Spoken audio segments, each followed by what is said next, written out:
Democrats don't speak for me. Speak for me, speak for me. Republicans can't speak for me. Speak for me, speak for me. A bitch ass nigga can't speak for me. Speak for me, speak for me. You coon ass niggas can't speak for me. Speak for me, speak for me.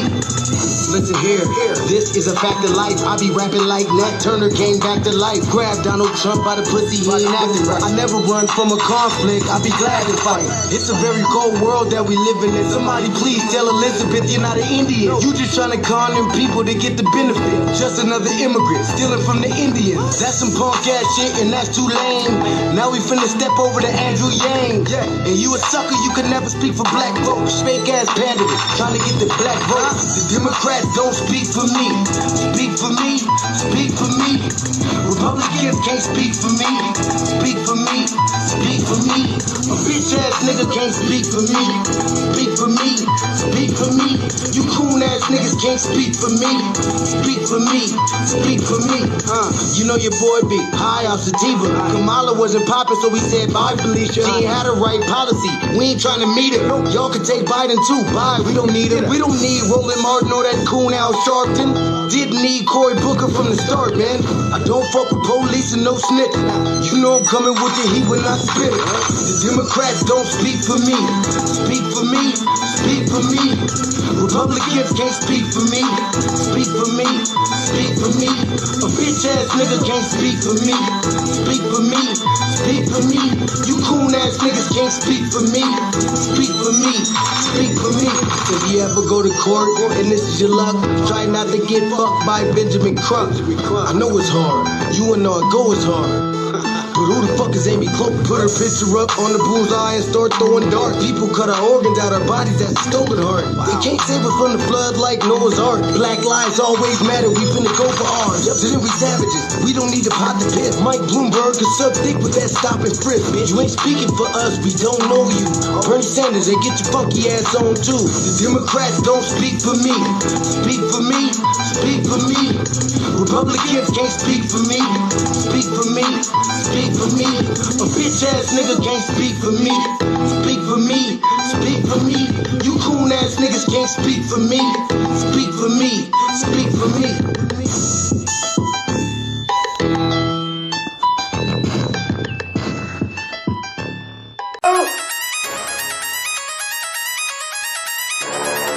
I'm talking about shout it going crazy. People going crazy in them motherfuckers.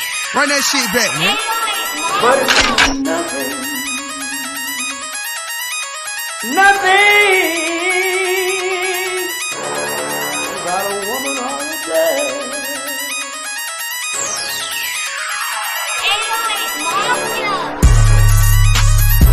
Man made the car.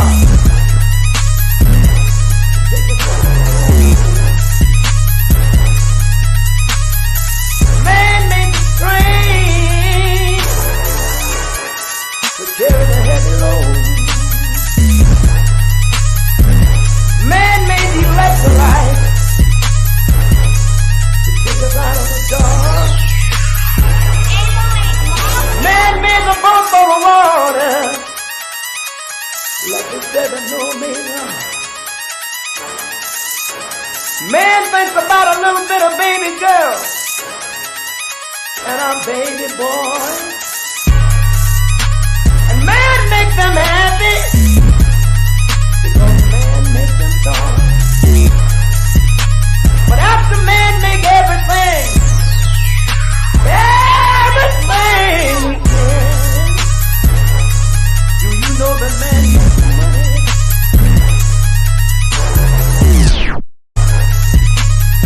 To buy from other men.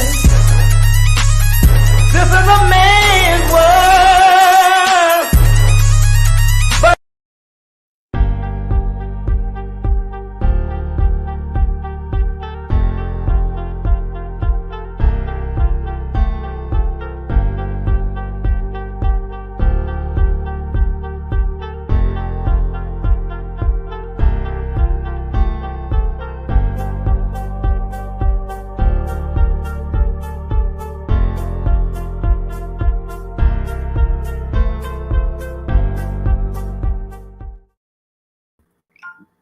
Black family, greetings. Thank y'all for tuning in to another episode of the Frontline Black News.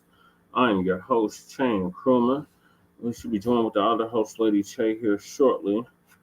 And our West Coast correspondent, Shabaka Sankoria, Shabaka's Black Experience Enhanced, Watana co-executive producer and co-host of.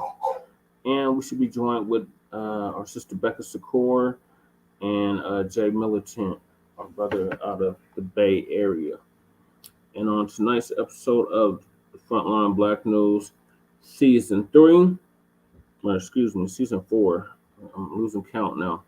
Season 4, Episode 4 of the Frontline Black News, we'll be discussing several things. And the first thing is, of course, the tangibles. This is the year and the decade of tangibles. We're going to continue to demand something tangible for our vote. All the way up to 2100. So it's tangibles 2024, all the way up to 2100. Black family, continue to demand something tangible for your vote. The days are over of us voting blue no matter who, and voting just to be voting. If we're gonna vote, we're gonna vote because we got an agenda and a cause, and the agenda is the Black agenda, and that cause is reparations in the form of direct cash payments, 100 or 800 trillion now with compounded interest. $1 trillion in reparations for foundational Black Americans, descendants of American child slavery freedmen. So that is what we're on. That's what we're going to continue to be on. Yes, that's right, twin. Tangibles 2024. So that's our first topic. Then we got these Democratic shields. They just won't let up. We got I think it's a tether. Man tries to shame FBAs into supporting the Democrats. Them days are over. You're not going to be able to shame, blame, and explain on us. Shout out to Black Light Revelations. Brother Rob. Y'all not going to be able to shame, blame, and explain on us. To get us to keep voting blue no matter who. Them days are long over. Then we got faculty may protest Biden, Sleepy Jim Crow Biden, y'all president, because y'all voted for him. Visit Morehouse students. So, as y'all know, there's been all these protests going on at all these college campuses, including here in Denver, and behind this Palestinian-Israeli shit. And they were worried that there was going to be a protest at Morehouse when Biden showed up.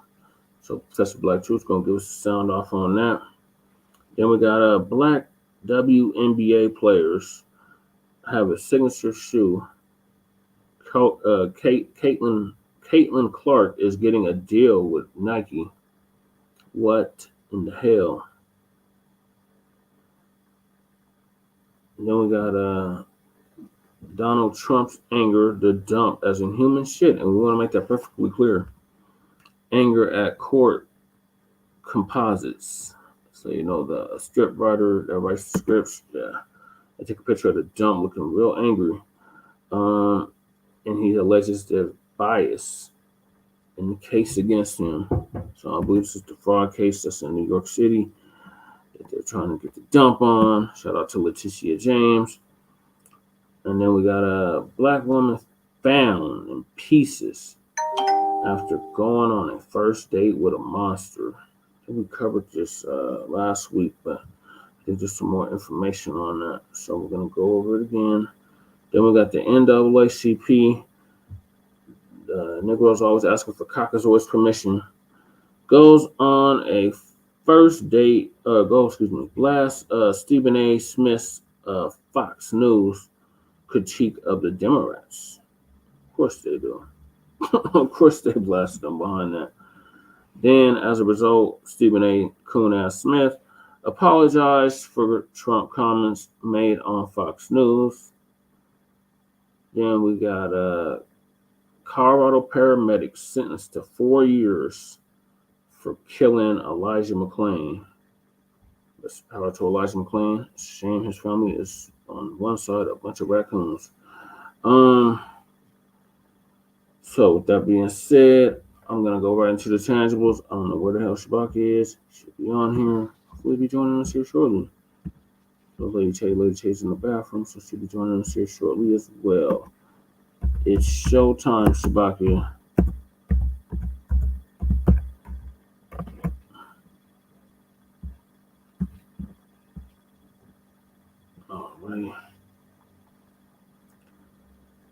So yeah, it's the year and a decade of tangibles, Black family. Continue to demand something tangible for your vote.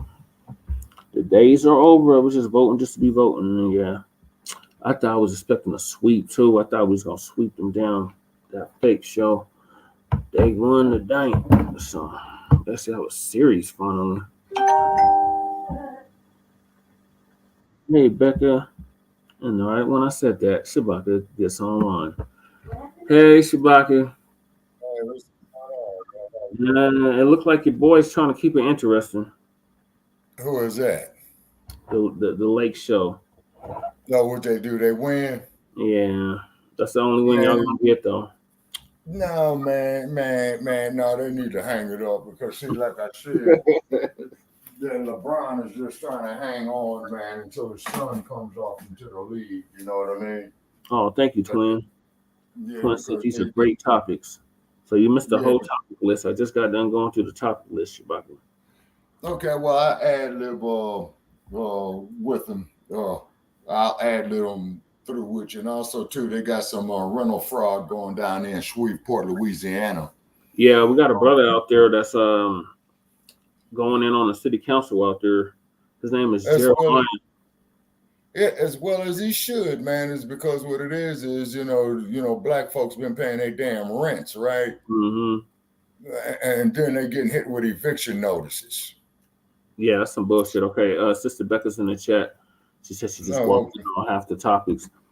Okay, so we're gonna start off with the tangibles. Then we're gonna go about these Democrats trying to shame us to vote in blue no matter who. Man, fuck them, man. Man, I looked at that Biden bullshit from the White House, man, and they still pissing on. Did you hear him? He went on. I guess he went on. What's his name's platform? What's that fool's name? That has a little program on the radio. He's been on for like Howard Stern. He went on Howard Stern for like talking just a bunch of gibberish. Pretty much. Jim Crow biting. Just hang it up already. Yeah, and Howard Stern is an asshole. Yeah. And then another thing too, man. Yeah. And then on top of it too, man, what's this dude's name, man? Bill Maher. Bill Maher, politically incorrect. The one that he got a bail bench for a wife, and he think he can say nigga and house nigga and whatever nigga. Oh, well, see, when my broke down ass with my cane, he said that shit to me, man. That cane, man, would be bouncing off his fucking dome. But he wouldn't say that shit when Ice Cube was on the show. Yeah, well, I'm sure he wouldn't, you know, because Cube still got connections, you know what I mean? Mm-hmm. You know, down there in Angel Town. All right, so I'm going to get it started, Shabaka, because we're kind of pressed for time. Yes, sir. Shabaka, Twin said facts. Oh, yeah. You know, music by Cool Keys. Okay, so I can give you like about an hour of tonight, because like I told you, man, they're really draining my damn hot spot, man. But once again, though, see these damn Chinese, you know, they're giving them a free hand with everything. You see what I mean? So, and as you know, they've been fucking with our algorithms and phones and shit like that. You know what I'm saying? You know, trying to charge people to call into the podcast and stuff like that, you know? Yep. And I listened to the playback, man, that we did there, man. Poor Sarge, you know what I mean? We give Sarge that work. And I'm always going to give Sarge that work. Mm-hmm. Rightfully so. He deserves every bit of it. All right, so okay, tangibles. 2024. Yes, sir. So it's the year and the decade of tangibles. So continue making something tangible for your vote, Black family. So nothing has changed except the year. Everything else remains the same. So our good brother came up with this hashtag tangibles 2020 back in 2019. And in it, he was detailing everything that we were going to demand from the political system, the two-party system, Democrats and Republicans, in regards to the presidency. So we made it apply to all branches of government, and we've been pushing the hashtag for the past 4 years. So the only thing that's changed and keep pushing it. Yes, sir.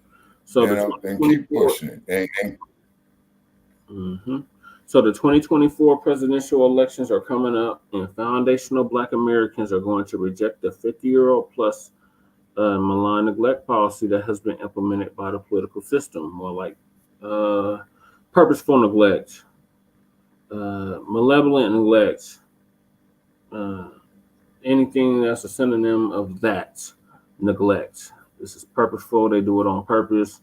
Lump us in a broad ambiguous terms. So the malign neglect policy mandates that Black Americans should be ignored and only mentioned in vague and non-specific terms. Lumping foundational mhm, Black Americans into groups with minorities, immigrants, people of color, BIPOC, right, etc., has only hindered the progress of Black Americans as a group by providing tangible benefits for other groups. In this election cycle, meaning right. 2024 election cycle that we're in right now, Black Hmm. Americans are going to insist that our needs are specifically met by politicians who are seeking our vote.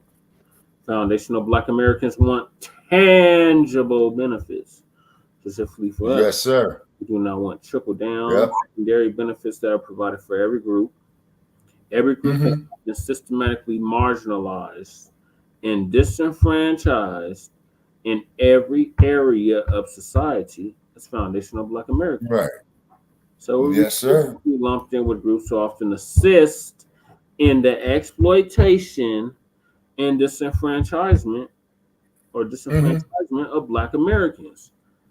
Right. Like I told that $5 Indian that called herself calling me Hmm. xenophobic. I'm not Hmm. xenophobic. I love those in the diaspora. I just don't have no love for those that come over here to assist in the exploitation and disenfranchisement of Black Americans. So Hmm. politicians must offer tangibles, specifically the foundational Black Americans, or we simply will not vote for them. Be sure to spread Right. far and wide on social media using the hashtag Tangibles2020. And since it's 2024, it's Tangibles 2024. In the next Hmm. presidential election, it will be Tangibles 2028. All the way up to Hmm. 2100, Black family. Continue to demand something Hmm. tangible for your vote. All right, Shabbat, say Indeed. on the tangibles. Yeah. And and also too, ladies and gentlemen, keep Oh, hey, we have focused people on in getting the chat. some type of This is Sister Akshita's in the chat. She says, greetings everyone. Greetings, sister. Back in same on stuff. I've heard the same thing, yeah, that Sister Becca is saying, man. So this is some bullshit, man, that they doing straight out, man. You know, once again, hey, Quinn, what's going on? Yeah. Okay. So therefore, man, you know, they're playing games with us, you see. And the problem, okay, when you have what they call a laissez-faire capitalism, right? That's that Ronald Reagan bullshit of the leaky bucket theory. Yeah, that trickle down Economics. bullshit. Yeah, they don't trickle down to us. Yeah, exactly. They make it a point to channel the revenue away from you with trickle down, the leaky bucket theory. You see what I'm saying? Theory, yeah. And then you got to keep in mind, Brother Che, is that the laughing out Shabaka, you were just talking nice.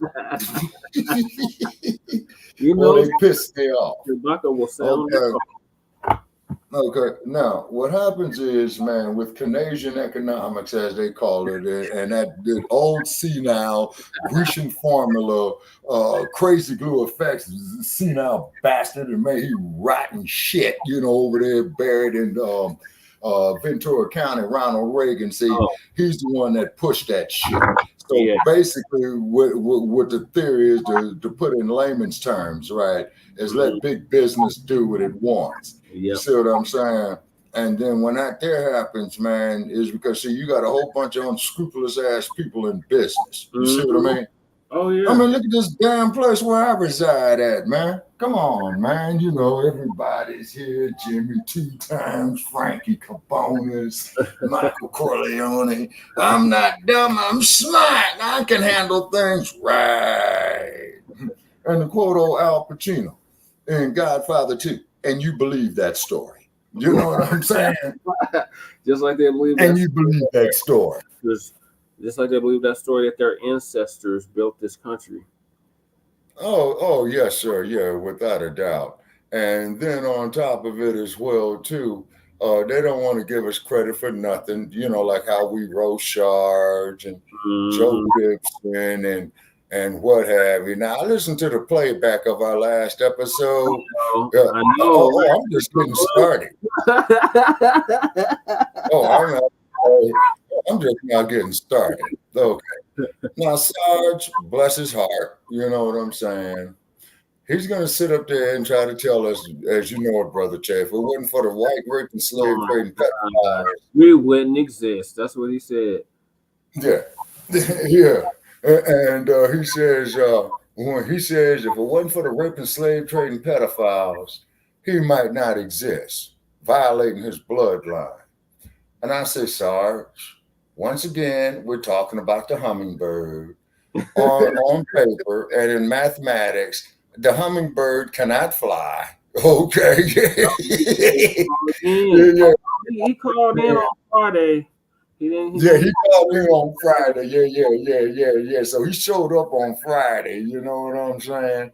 And kind of had a halfway decent conversation with him. Besides, he be getting so mad, man. I don't want the old boy to blow a gasket, man. Yeah. You know what I'm saying? You can't be having strokes and shit at my age, man. Right. That's when you're on your way out, and then they experiment on your ass again.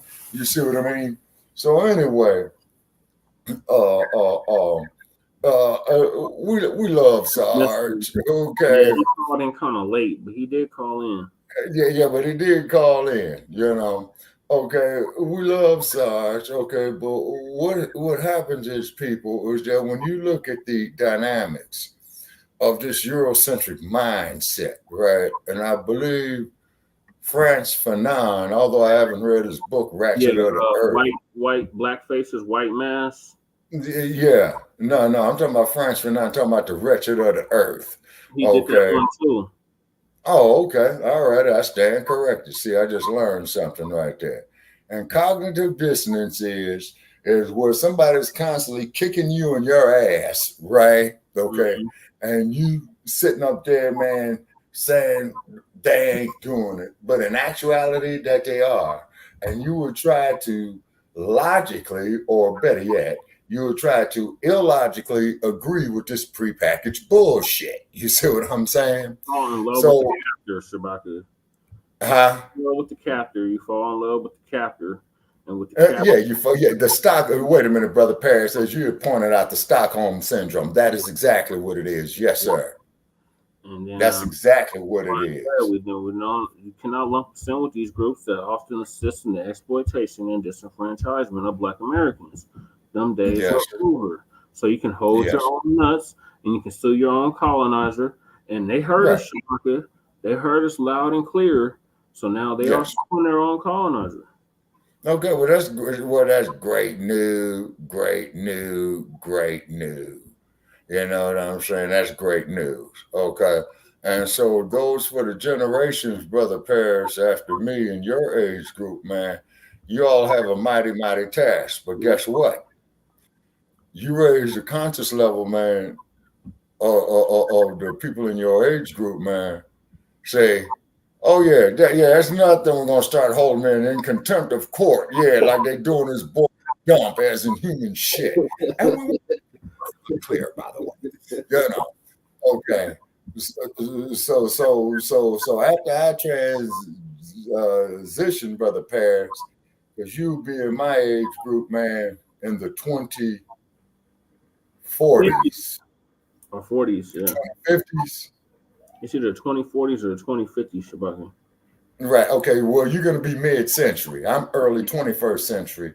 You're going to be mid-century. You see what I'm saying? Okay. So what you're going to have back then is you're going to have a whole bunch of these dudes, man. You know what I'm saying? Shoving ketchup up their ass, talking about they got a menstrual cycle.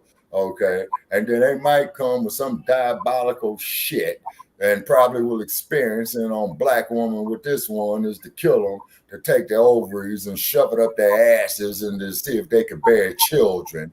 And I can't see it happening is because there's no birth canal up the crack of a man's ass. Okay, because that's where the little baby grows. And ladies, please correct me if I'm wrong on that. You see what I mean? So you might have you some damn Chucky looking type motherfucker, some mutant type looking motherfucker like an alien or whatever. Yeah. Lady Taylor says that would be an abomination. Okay. Do you have a problem with your feed? Say that again. I said Lady Taylor always says that would be an abomination, Shabaki. No, it is an abomination. You know what I'm saying?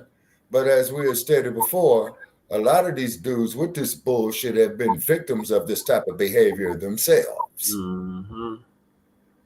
You see what I'm saying? But getting back to Shabaki, what's the amount that's owed? Oh, $950 trillion in tangibles. We're up to $950 trillion in tangibles. And then for those of you out there that don't dig that, well, there's not that much in the money left. We said 950 trillion? That's damn near a trillion. Yeah, exactly. I mean, when you go to a bank and borrow money, they put interest on it, right? Yep. Right? And guess now, what? Keep in mind.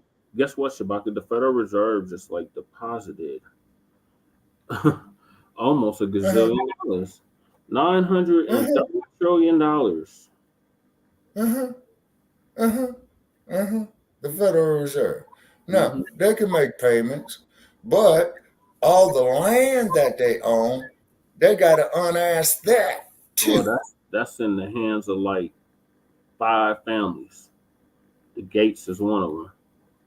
Yeah, the Gates, the Rothschilds, the Vanderbilts. Wait a minute.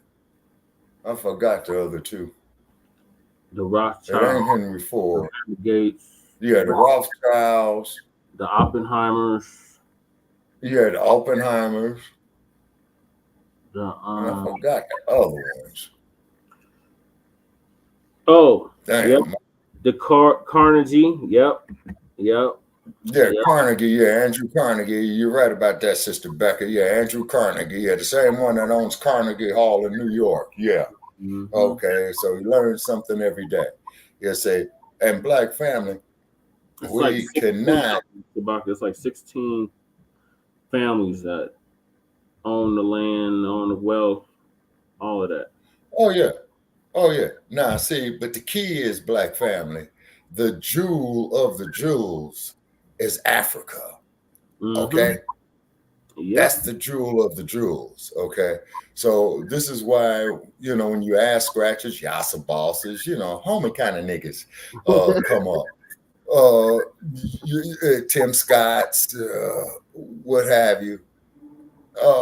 I'm not so much angry at them as that I feel sorry for them. Well, you can't you can't liberate a slave who has. No, you can't, particularly if he does not want freedom. Exactly. Like Malcolm said. Oh, yeah, the DuPonts. Yep, can't forget them. Yeah, the DuPonts. Yeah, that's the name that I was looking for. The Baldwins. Yep. The DuPonts. Yeah, because the DuPonts, man, they've been a powerhouse since the 1700s, and they benefited greatly off the transatlantic slave trade. The Seagram, Beefeater, for all you juice heads out there, you know what I'm saying? Because that's where all that sugar cane went to. You know what I mean? Talking about that, you got to go have the drink and all that old type of shit. Now, ask yourself this question here, people, just to show you how fucked up it is. Why is it, you might go out with a motherfucker, right? And, hey, man, let's go have a drink. You tell a motherfucker, hey, man, I don't drink. Oh, man, why don't you buy me a drink? Motherfucker, what the hell I look like to you? Buy you a drink? I don't drink. They done brought the Pokemon back on Facebook. Yeah, why am I going to go ask somebody to buy me something that I don't indulge in. I mean, that they don't indulge in. I'm sorry. Then they get full of that joy juice and get that false courage in them, and then want to get disrespectful, and then you got to wind up beating his ass. Yep. You see what I'm saying? And you'll feel sorry to do so, man, because like I said, over the course of my lifetime, Brother Parrish, you know, at the times when I go to bars and I just get me like like some juice or something like that, a non-alcoholic beverage, right? Yeah. There's always somebody in there that gets drunk enough to fight. Always. Yeah. Always drunk enough to fight. But you don't see this here with people smoking bud. You know what I'm saying? But as soon as a motherfucker gets full of that fire water, you know, starts thinking about his problems, thinking about the no. Hey, MD20, what's happening with you, man? All right, peace to you, brother. Peace to you, MD20. You know, so then they get drunk enough to fight, man. You know what I'm saying? Then you go beat his ass. Okay. Then that brings in some other people, then some other people, then some other people, then some other people, and then you damn near you got you as a damn gang war going on. Yep. Over bullshit. Over bullshit. Simply because you tell a motherfucker, I don't drink. You see what I mean? He gets offended. Well, man, if you want to drink and get drunk and piss on yourself and fall down and ruin up, man, your nice $2 suit, that's your business. Right. But what does that have to do with me? I'm Bennett. You know what I'm saying? Now, I'm not going to say I ain't never sipped no alcohol, which I have. And if I do, generally, man, is watered down, and I only have one anyway. Because 9 times out of 10, I'm the one that's doing the driving to drive all these damn drunks. Yeah, you see what I'm saying? So I don't knock what nobody do. You know, that's why they say you got to be over the age of 21 or 18 or the age of majority or whatever to make up your own decisions. You see what I mean? Now, let's look at the trick bag they put you in. But let's look at the fact that we're old for that too. We're old for that. Oh, yeah, most definitely. Most definitely. Because, hey, particularly down there from Louisiana and along the Gulf Coast, as much as our people have been down there, man, and in Haiti, harvesting that sugar cane. Well, that's why Haiti, all of a sudden, I told you they've been listening to us, Shabaki. Haiti is now suing France for $200 billion. Man, shit, they need to double it. 400 billion. Yeah, they need to double it. Better 400 billion. Yeah, right. And then people say that we're hateful and what have you because we simply tell the truth about themselves because them Europeans did not know how to wash they stinky, nasty, funky asses. And they still don't. And they don't. You know what I'm saying? And then they want to come out here, man, you know, and sit by swimming pools and shit out here in this desert heat, trying to get darker. But yet, though, they hate black folk.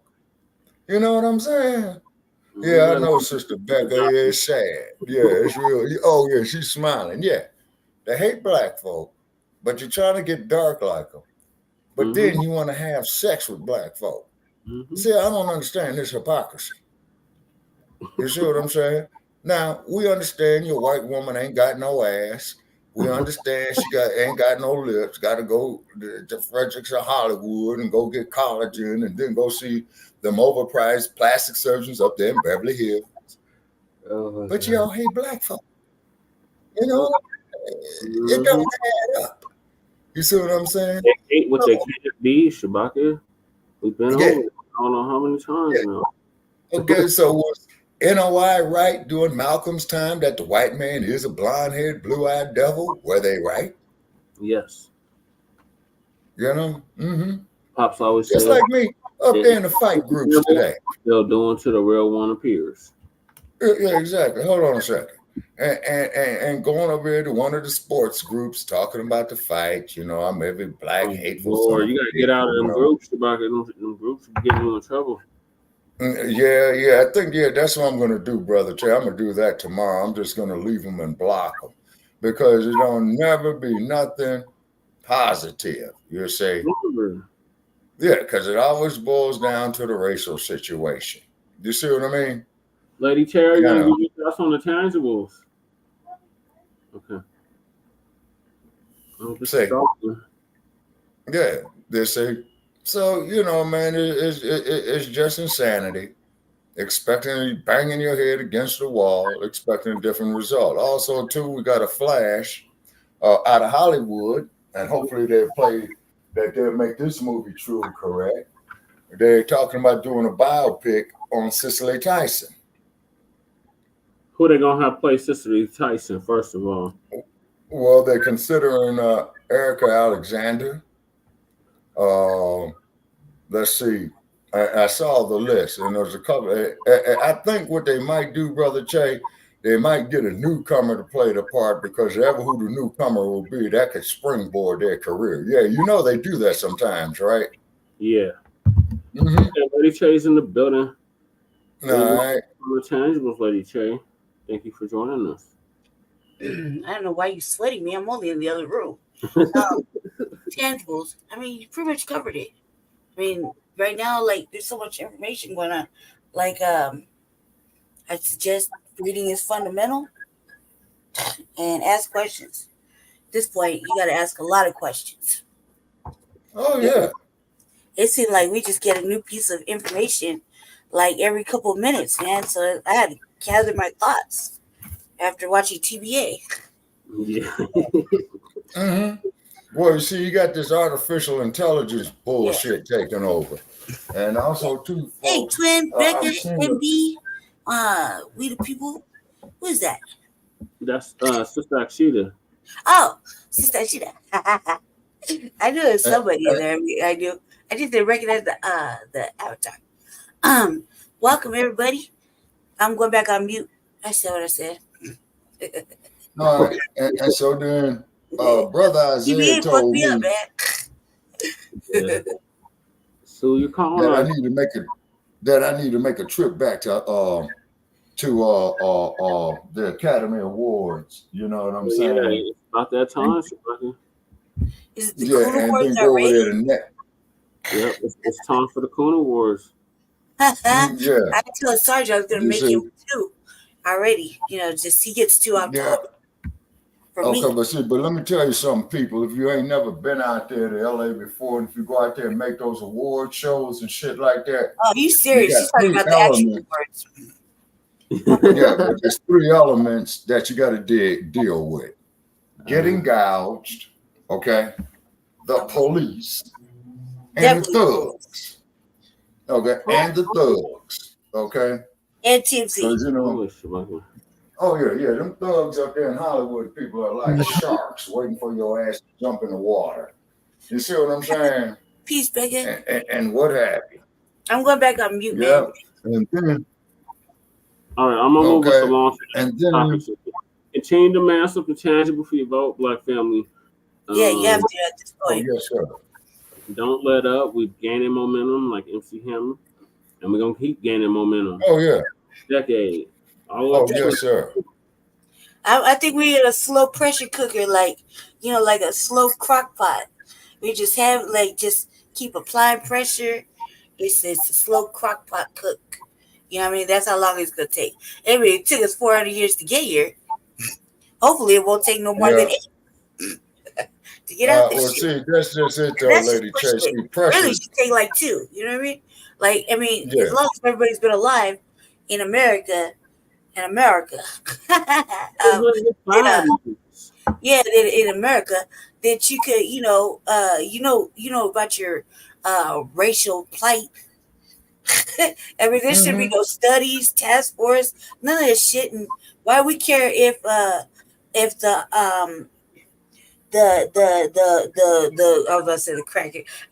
whites get on they want to educate themselves. They took the time to educate themselves about what the fuck they've been doing for the last couple of thousand years. They ain't gonna. Right. You know what I mean? If they keep denying Black Holocaust, Black tax, et cetera, Black anything, I mean, you just gotta admit that, they're not gonna. You could waste all the tax task force time you want. But they ain't gonna learn shit. They ain't learned shit yet. So it just keeps getting stupider and stupider, and everybody just keeps leapfrogging over foundational Black Americans and their demands for what's fucking old. Just simple as that. Okay, well, I'm a diasporic African, Lady Che. Now, that's what we was Okay. identifying ourselves as, when I was in y'all's age group.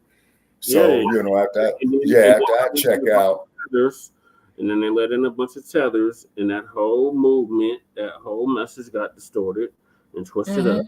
And Oh, yeah. dead now, if you ask me. And then, as you know, when they have those in the diaspora, they got to go through like a 2-week class before they allow them here.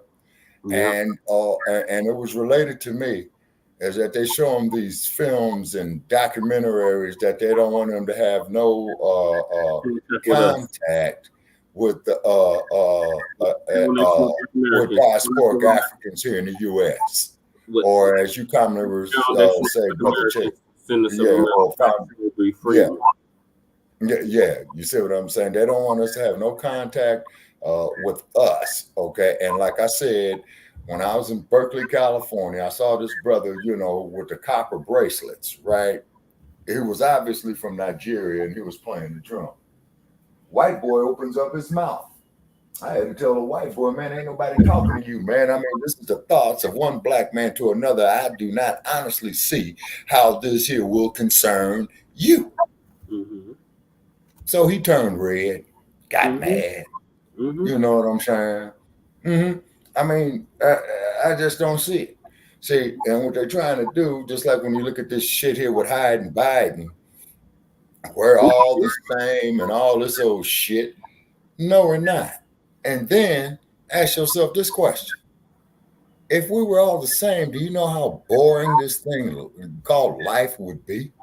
Well, we're delineating, Shabaka. Everybody else been delineating in the diaspora.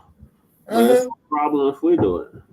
Yeah, right. And then over there in Azania, I was looking at news over there in Azania, and they're saying the crime rate is all real high and stuff like that. Okay, but it's very, very interesting of how those minerals are still keep coming in out of there, going to Europe, going to China, you know what I'm saying? And they still, got an abundance of all this high-tech shit. And if it wasn't for Africa, none of this bullshit would exist. That's true. Yeah, you see what I'm saying? But we supposed to hate on our own people. They supposed to hate on us. They say because you got colonialism and you have neocolonialism. And you have tribalism. You forgot Shabaka. You forgot tribalism. There's a lot of that goes on in Africa. Okay, well, basically, Brother Che, you would have to say, see, the term tribe is a primitive tribe. Now, to me, the tribes are like Belgians, Norwegians, British. You see what I'm saying? Them is tribes. We come from nations, such as the Zulu Nation, the Songhai Empire. Oh, man, the list goes on and on and on and on. Mutamba, Her Majesty Queen Nzinga. You see what I'm saying? Yeah. And I don't understand. You got tribes, though. You have, like, Igbo, like you were talking about in Nigeria. You have, like, 5-6 different tribes in Nigeria. And they know. Okay, wait a minute. You got the Igbo. You got the, the Mende. Okay, wait a minute. Because there was this brother, man, I knew years ago, man, who was from Africa, man, and we was talking about that. You know what I'm saying? As I keep getting on here. There's a what? Oh, you remember our good brother Zaki? Yeah. Yeah, I was hoping he could get on. He could give us more information about it. But yeah, there's a lot of that most definitely too, along with the neocolonialism. Yeah, right. You see, the enemy now, brother, is the colonists has always been the enemy.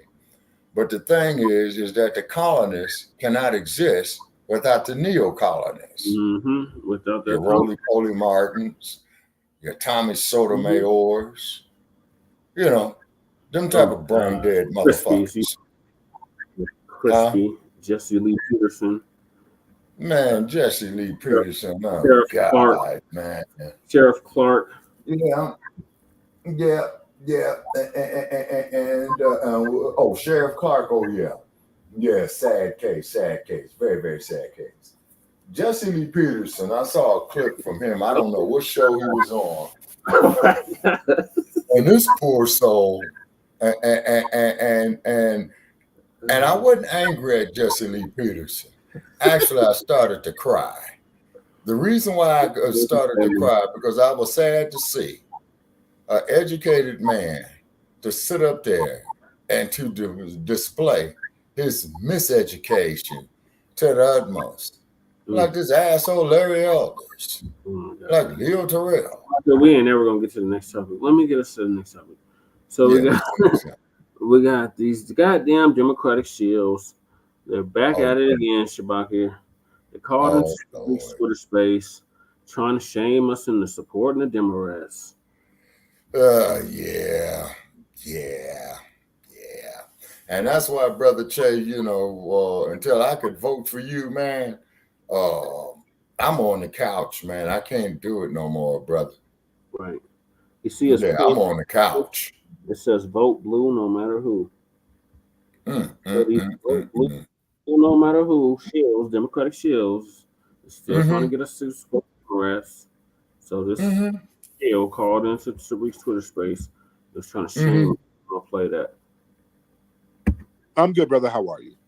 I'm good. Yeah, I agree with everything you say, and for the most part, it's just your political rhetoric between the Republicans and the Democrats has at least 2 years ago you would be at least more balanced, but you would crack down on the Republicans more. But now it seems like you're cracking down on the Democrats more. Even though we know about Lee Atwater and John Eilkman. Those two famous quotes of them talking about, Atwater was talking about, we don't say the N-word as much anymore, but we, use tax cuts and use all these, economic strategies from the Republican side to, crack down on black people more. And then go on. Now, why do you think I'm stomping down hard on the Democrats lately? Well, because of two main things that I noticed, which is the LGBT stuff and immigrants. But I don't think those things are enough to cape for the Republicans, because they've done they still support slave owner statues, and they still go back to Chicago, and they're far more racist. Like I think a senator in the South. Let's slow down for a minute now. Talking about? They're both right. Where did I cape for Republicans? Now, why do you? I think last week you said, what's the name? Trump is better. Yeah, but that's not caping. Somebody asked me who's better. So you want to talk about lesser of two evils? I think Trump is less evil than Biden. That's not caping Trump. I think Trump is less evil than Biden, if we're going to look at the lesser of two evils. Well, he literally tried to start a coup and insurrection. He's always talking about shoot protesters. He does Reagan's rhetoric, Ronald Reagan's rhetoric. He's always doing Reagan's rhetoric. How's he better? Sir, most of the black people who've been killed by race soldiers, Mike Brown, Tamir Rice, Philando Castile, Eric Garner, the list goes on and on. It's been done in Democrat-run cities, and the Democrats sat up here and turned a blind eye and didn't do shit to help us, sir. Yeah, like Kamala Harris when she was at DA of San Francisco County with Mario Woods. What? What party is pro-police? All of them. They're all pro-police? Yeah. While black folks, listen to me, when black folks was being killed under Obama didn't punish nobody. But he didn't say shoot protesters, though. He didn't, put a battery in police. Yes, he put a battery because instead of doing something for us, he signed a Blue Law Act that would protect police.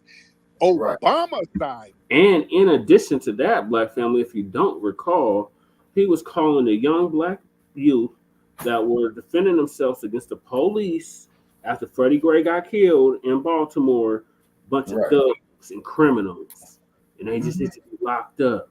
That was y'all president, old Sambo. Yeah. Let's He not sure act like the did. Republicans are just this pro-police. Obama signed that Blue Law Act that gave more protection to the damn police when they were out here slaughtering black people. And he didn't do a damn thing about it, nor did his tethered Department of Justice, Yeah, sir. Eric Holder. So, yeah. Yeah. And we voted for them. This is why we got smoke for them. Mm-hmm. We supported these people, and they sat here and turned on us. That's why Yeah. we got hella smoke for them. You feel me? Right. Yes, Yeah. I understand that, but the Republicans and Trump, they've never been for black people. You know, they like to pretend that Lincoln was a Republican, even though the party switched, and we know that. You recognize that the party switched, right? We know that. I know that. The thing is, but with Trump, when Trump was in office, Trump didn't put any policies out there that specifically harmed black people. Yeah. The Democrats did. The Democrats are doing it now. Right. Mm-hmm. The Democrats are specifically putting illegal immigrants in black areas, and that's Right. crushing the black community. The black community is screaming for help Mm-hmm. in these Democratic cities, saying, hey, Yep. we don't want this. This is harming us. Yep. They're putting these foreign criminals in these areas. Mhm. They're harming black people, doing crimes against foundational black Americans. They are specifically harming us Mhm. and then taking our resources from us and giving it to these hostile ass people. Mhm. Trump didn't do that, sir. But Lee Atwater's strategies were take resources from, black schools, take resources from black hospitals, and give them to the police. So Republicans have always been harming black people and taking resources away from black areas, literally into violence, into Tulsa massacre. From political strategies of economics to straight violence. The Republicans So have the always. Democrats are doing it too. Mhm. And we supported them. So they turned on us. That's the problem. We are the base of the Democrats, Yeah. not these other groups. These immigrants that they're letting flood over, such as yourself, because I can hear your accent. You guys weren't even citizens. We're citizens, and we put them in power. And we ain't no goddamn anything citizens of this specifically motherfucker, man. When do we That is go a problem. petition the government to What be part of the citizens? Caribbean is your family from? I guess I'm not from the Caribbean. I'm from Nigeria. Nigeria. There you go. And you're benefiting from these democratic policies. So, of course, you're going to cape for them. They got policies that this is a come up for you. The DACA program. So, yeah, of course, you're going to try to deflect because you get something from what these Democrats are doing. No, just any group that is more pro-violence, which is Republicans, that's the straw for me. No, sir, we're not playing that game. The Democrats are going to have to give us some paper. They're going to have to give us some tangibles, or we're just not going to support them. And unfortunately, that means some of your cousins won't be able to come over here, brother. That's not the issue for me. My issue is that, the Republicans have always shown to, how violent and how, demonic they'll be. Democrats too, sir. The Democrats too. They're no different. exactly. They are literally different. Well, I have to agree with Yeah, you. but no Democratic or liberal commentator, excuses, slave statues and slavery and all that stuff. Yes, they do. Yes, they do. They do it all the time. They let them statues stay up in these cities. They don't really do anything about it. Until the black grassroots does something about it. Mhm. And also, when it comes to slavery, the Democrats are playing with our money because of slavery. We're owed for slavery. Yep. And the Democrats are playing games with our money. So you Yeah, can't but say that, sir. But it's the Republicans that have the rhetoric of, not giving reparations, and they always. Democrats too. What do you mean the Republicans? The Democrats have spoken against it. Biden and all of these people, they've spoken against it. Let me ask you something. How do you feel about you personally? How do you feel about foundational Black Americans getting reparations for slavery? How do you feel about it? It's absolutely necessary. It's absolutely owed morally. I told you, I agree with everything you say. It's just the switch between Republican and Democrats. I agree with everything else. Obviously, I agree with reparations. I agree with every economic development that Black people deserve. Morally, it's a shame that it's still taking this long to get it. But yeah, it's just the recognizing the Lee Atwater quotes that always swings in my head. Got it. All right, thank you. Can you keep bringing? Thank you so much, brother. He's just kind of talking in circles. He keeps bringing up Lee Atwater. I know about Lee Atwater. I mean that's not even applicable to what we're saying. I don't know why he keeps bringing up Lee Atwater. He's just stuck on one talking point. All right. So there you have it. Them damn Democratic shields from the diaspora, Shabaka. Yeah, well, Toss the vote. Who? Yeah, and Brother Check, and this is why we created the hashtag resurrection of the mental dead, is because that man just proved the necessity of having that hashtag. I'm dead serious. Yeah. I gotta laugh to keep from crying. You see what I'm saying? It's because, see, they got us so goddamn divided, man. Well, man, I'm from Nigeria. Well, man, I'm an American. Well, old boy, I'm British. And then one of them voulez-vous français motherfuckers. You know what I'm saying? All that old type of bullshit. And the fact of the matter is, you walk your ass down there in the Crenshaw district, on Crenshaw, when you get jacked up by a Southwest Division of the Los Angeles Police Department, and they pull everybody's ID. Oh, he's from Trinidad. Oh, he's from Britain. This nigga here is from Los Angeles. Headquarters, we stopped 4 black males, period. Understand? And say, yeah, 4 black males. Yes, that's one nigga. But those in the diaspora, I do not see us as one big nigga. Well, see, I see your reasoning on that there, Brother Chase, because from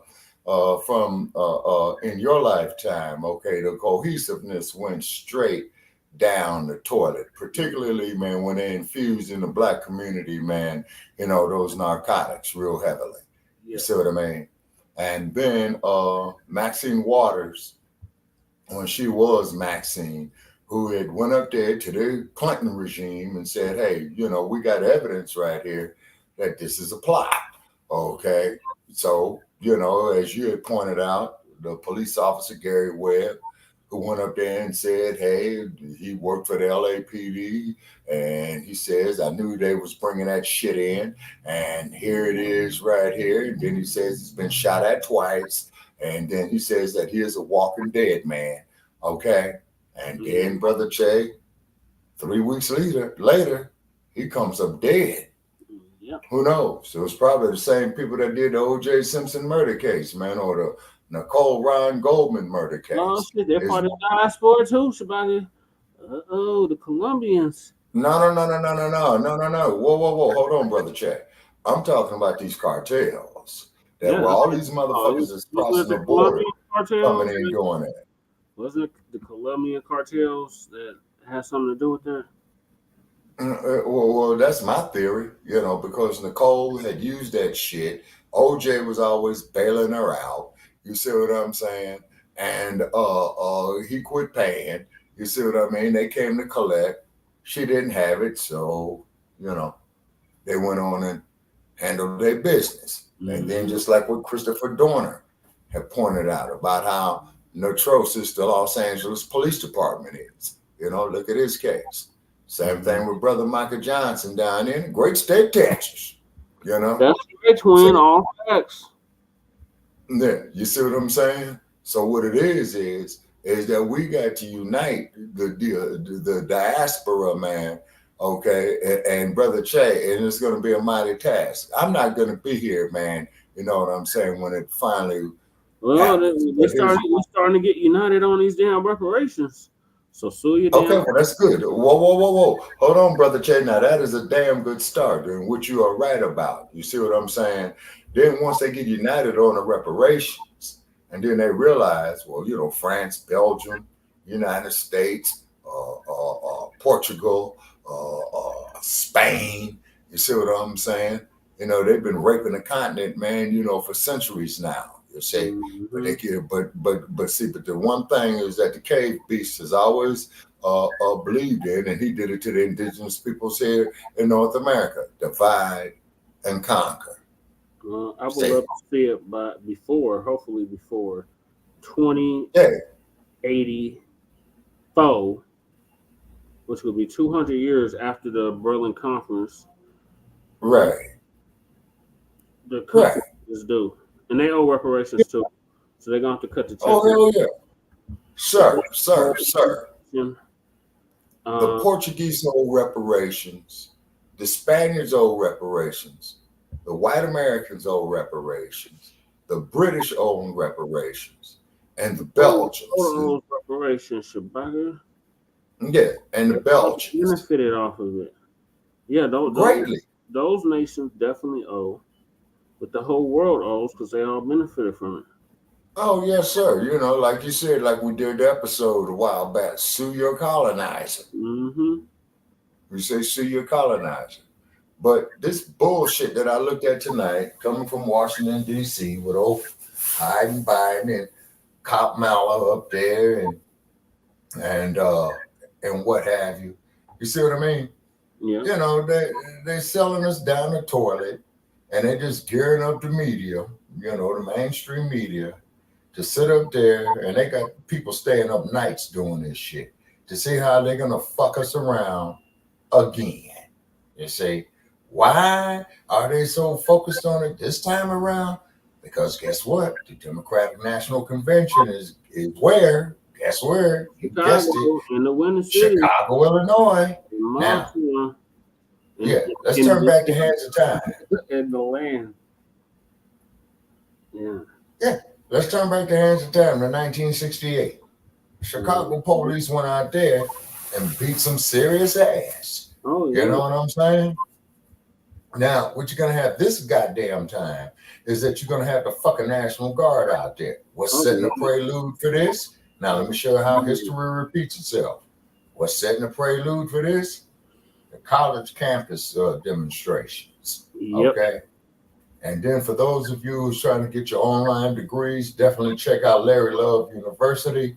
You see what I mean? It's because they're closing down a lot of the colleges. You see what I'm saying? Let's hear from Lady Che. Lady Che, what are your thoughts on this tether trying to tell us to vote blue, no matter who? Oh, I just think he had some problems anyway. Like he didn't really care for whatever Tariq was talking about. He was trying to roll back the hands of time and tell him, you know, you remember when you used to talk like this and and you know, this is divisive, and this is the same one we heard yesterday, right? Me and you. Yeah.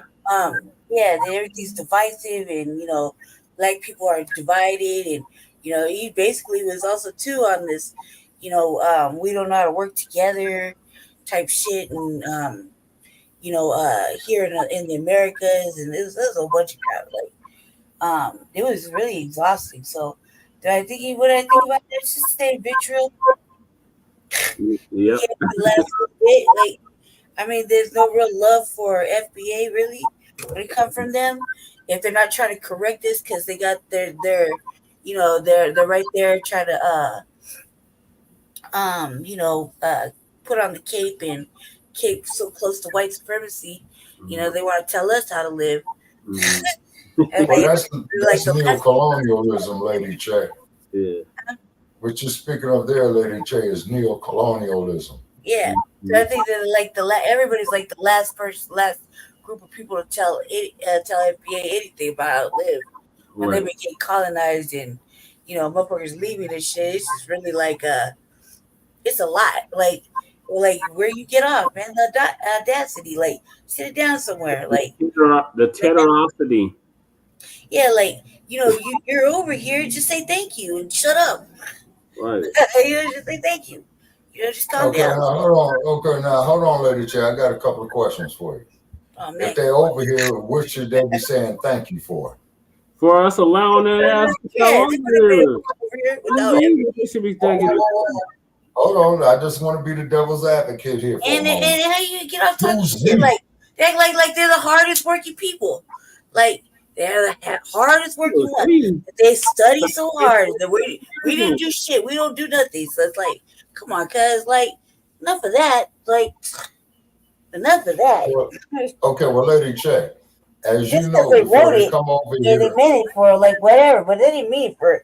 They didn't mean it for the slaves. Video, Shabaka. Yeah, they didn't mean all these rules for the enslaved. The video just reconfirms everything that they are already coming here with. They're not letting in. I've discussed this with you several times, Shabaka. They're not letting the riders in. They're not letting the Tommy Torres in. They're not letting the Julius Malimas in. They're not letting. Okay. Now that was the next thing I was going to say. I mean, we can't go to other countries and tell them how to live, right?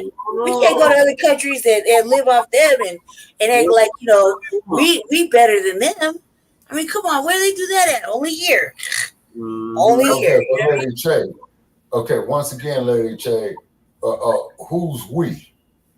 The foundational Black Americans. We can't go descended from chattel slavery. We don't get to go. We don't get to go over to other countries and tell them how to live and live off of them. We don't get to do that for free and then get free schooling and fucking all the good shit that is supposed to be for us, but we got hit with debt. Like, come on, man. Like, we don't get to do that over in other places. No. Okay, but that's just it though, Lady Che. They're like, I'm going to go study over there for my medical degree and say Bangladesh. Can you pay for it? Come on now. Well, Bangladesh is in India, Lady Che. Well, Lady Che, Bangladesh is in India. That's in India. I know. I was just throwing out some shit. Okay, all right. Okay. I just throwing out. I'm just making hot boy statements. Okay, and keep in mind, them people in India, like that son of a bitch, Gandhi, they got that caste system shit over there. Come over here. Them over here, they over here too. Yeah. I just I got this thing. Yeah. Them is the motherfuckers that don't have the goddamn liquor stores and shit. Yeah, they're over here. Everybody wants to come over here. They don't want us to go nowhere. You know what I mean? Just stay in here, stay enslaved. But yet here, everybody can have the American dream except us. Like, come on, man. Like, I just can't. I can't. Like, at some point, like this conscious cognitive dissonance is annoying. You know what I mean? Oh, big time. But as Malcolm X said, Lady Che, when they talk about the American dream, to us, it's the American nightmare. Exactly. So the X-Man like talked the to that. vitriol, like the passion in the chest about how we need to behave and how we should just act. And like, come on, cuz like you missed me with that bullshit. That whole conversation was heavy.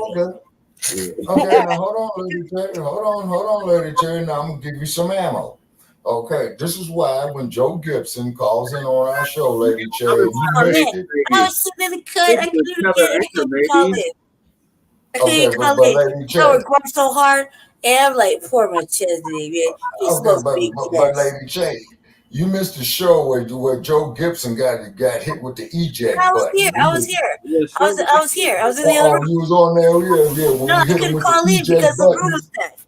The whole show was packed, and everybody's just like, man, yeah, Jesse over there yelling at Sarge, and Joe Gibson was getting it from all angles. It was like, man, like. Why do I need to call in at this point? The work's being done. I'm just gonna go ahead and tap out quietly and just nobody's gonna even notice I'm not even in the stream yard. I'm just gonna mob out quietly because they're busy. Everybody was busy talking shit to everybody and poor bitches. You just sitting in the cut listening. Didn't they know we had a guest?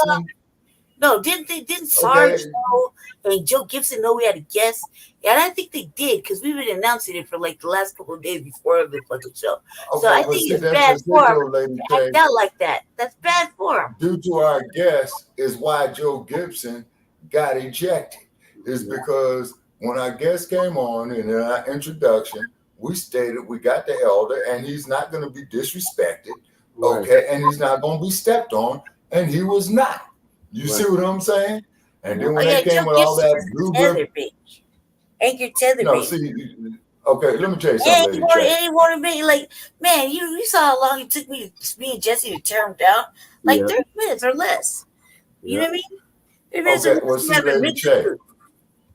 Yeah. Say, Lady J, that's the beauty of being in the studio, controlling the board. See, you see what I'm saying? And Joe, and just like just like Illusion, just like Joe Gibson. You see what I'm saying?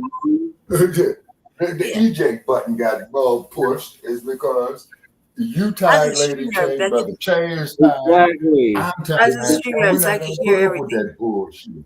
But I could have called in. I just didn't. I was like, what? We got a new sister in the building. That's it. Welcome, sister. No, I was in the StreamYard. So Becca Shakur, I was there. I was just quiet. She was there. She called in. Becca called in there. Yeah, see, I was here. I was listening to the show. I was just in the StreamYard right here in this thing because somebody got to occupy it. It's all good. Just act like it's all good. It's nobody all was good, listening. Trust me, nobody was listening to me in here either. Okay, now, but hold on, though, Lady Che, is that as Sister Becca says right there, she was there, but she was just quiet and she respected the guests. She was on the block. Which is great. Okay, which is great. Which is beautiful. Yeah, no, but hold on, Lady Che. You know how we get down. He didn't say anything. Not even to Chesapeake. I should be able to call in and say something about Chesapeake. I did a 2-hour interview, and I didn't even get a chance to talk to him.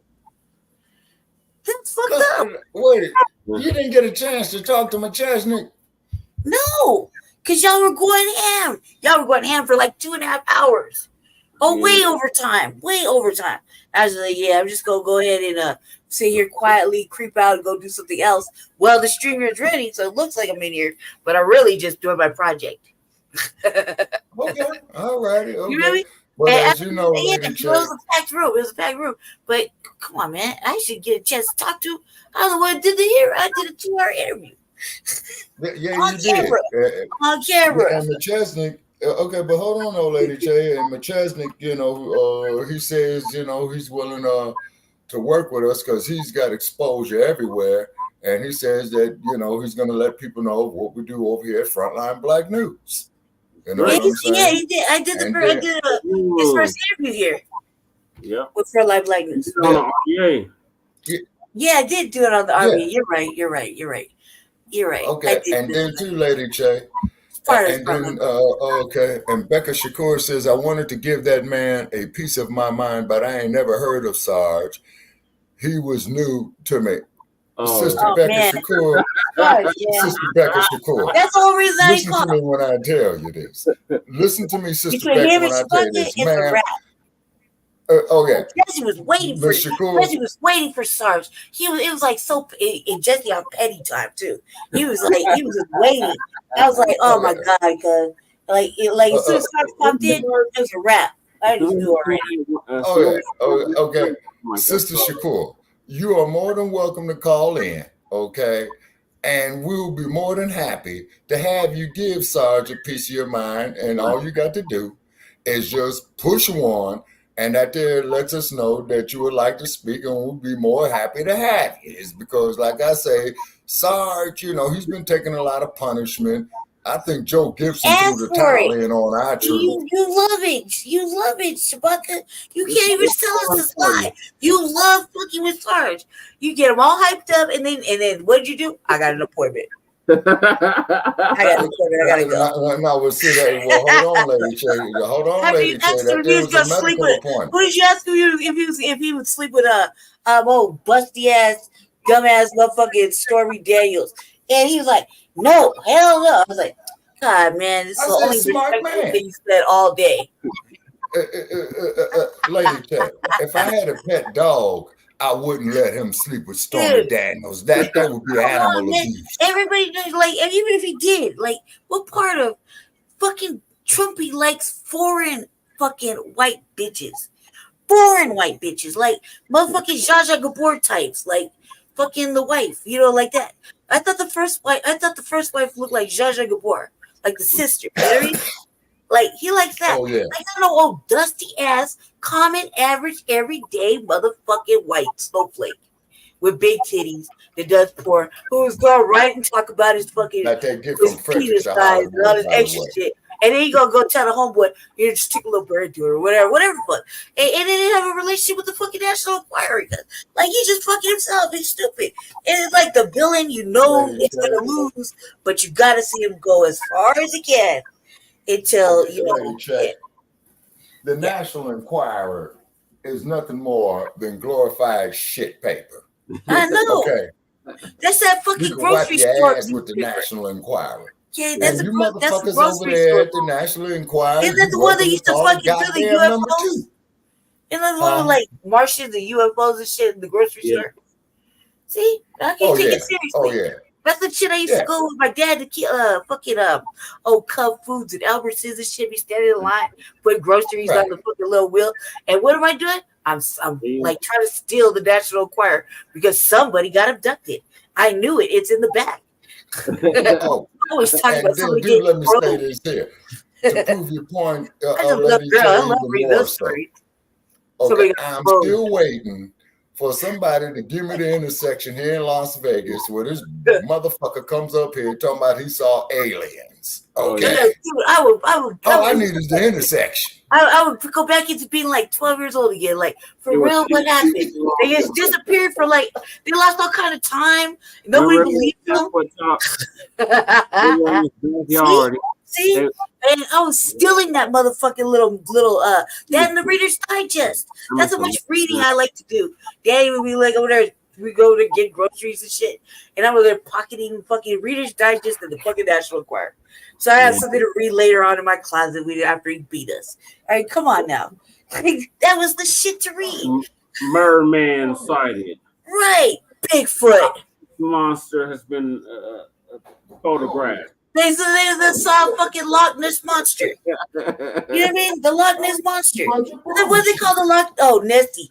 I saw another picture of Nessie. Nessie. Nessie body. Bigfoot sighted. Yeah, the motherfuckers, dude, I love the old white sob stories about how they got abducted. Man, and they got probed in all kind of ways. It was great figures and all kind of extra shit. You know, long fingertips and weird foreheads and big eyes. That was the shit to read after an ass movie. Lady J, ask yourself this question. Ask yourself this question, Lady J. Okay. If I can get my hands on one now, the whole Star Trek series, right? Yeah. If you ever looked at the whole Star Trek series, okay? As they said, there's stars. With Shatner? Yeah. Yeah, the original. Yeah. When I was a kid watching it in prime time, okay? I'm more of a black and white and Twilight Zone type person. I didn't start watching color TV, even though I had privileges to. I like black and white TV better. What's up, cuz? Cuz in the building? No, I'll take the color TV. Down next week, Shabaka. Yeah, Shabaka, guess what? Oh, never mind. Man. Say what now? What's up next week? Hey, what's going on, Jay Milliton? What's happening to you? I'm about to spill all kind of secrets. I forgot. Yes, yeah, he's right. Cut the damn check.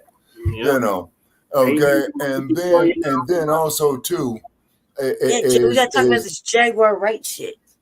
Okay. Oh my god. And off topic. Sorry, Shabaka. Go ahead, carry on. Okay. All right, but I was saying is that I spoke with Brother Isaiah online, and he told me I needed to make another trip there to Hollywood to go right there to Netflix's front door and tell them that they're full of shit. Okay. When Brother Isaiah gonna make a trip to the phone to call in on the show? Oh no, Brother Isaiah, Lady Che, you know, he's real heavy off into his music, and he's playing. You gotta make a trip to the phone. I mentioned it to him. Y'all didn't even catch it. I said, make a trip to the phone and call into the show. That's all I said. I was supposed to be funny. Non-laughing I heard individual. you. Okay. I heard You knew you. you were laughing. That was funny as hell. Make a trip to the phone. Okay. And Yeah. then also, That was funny. okay.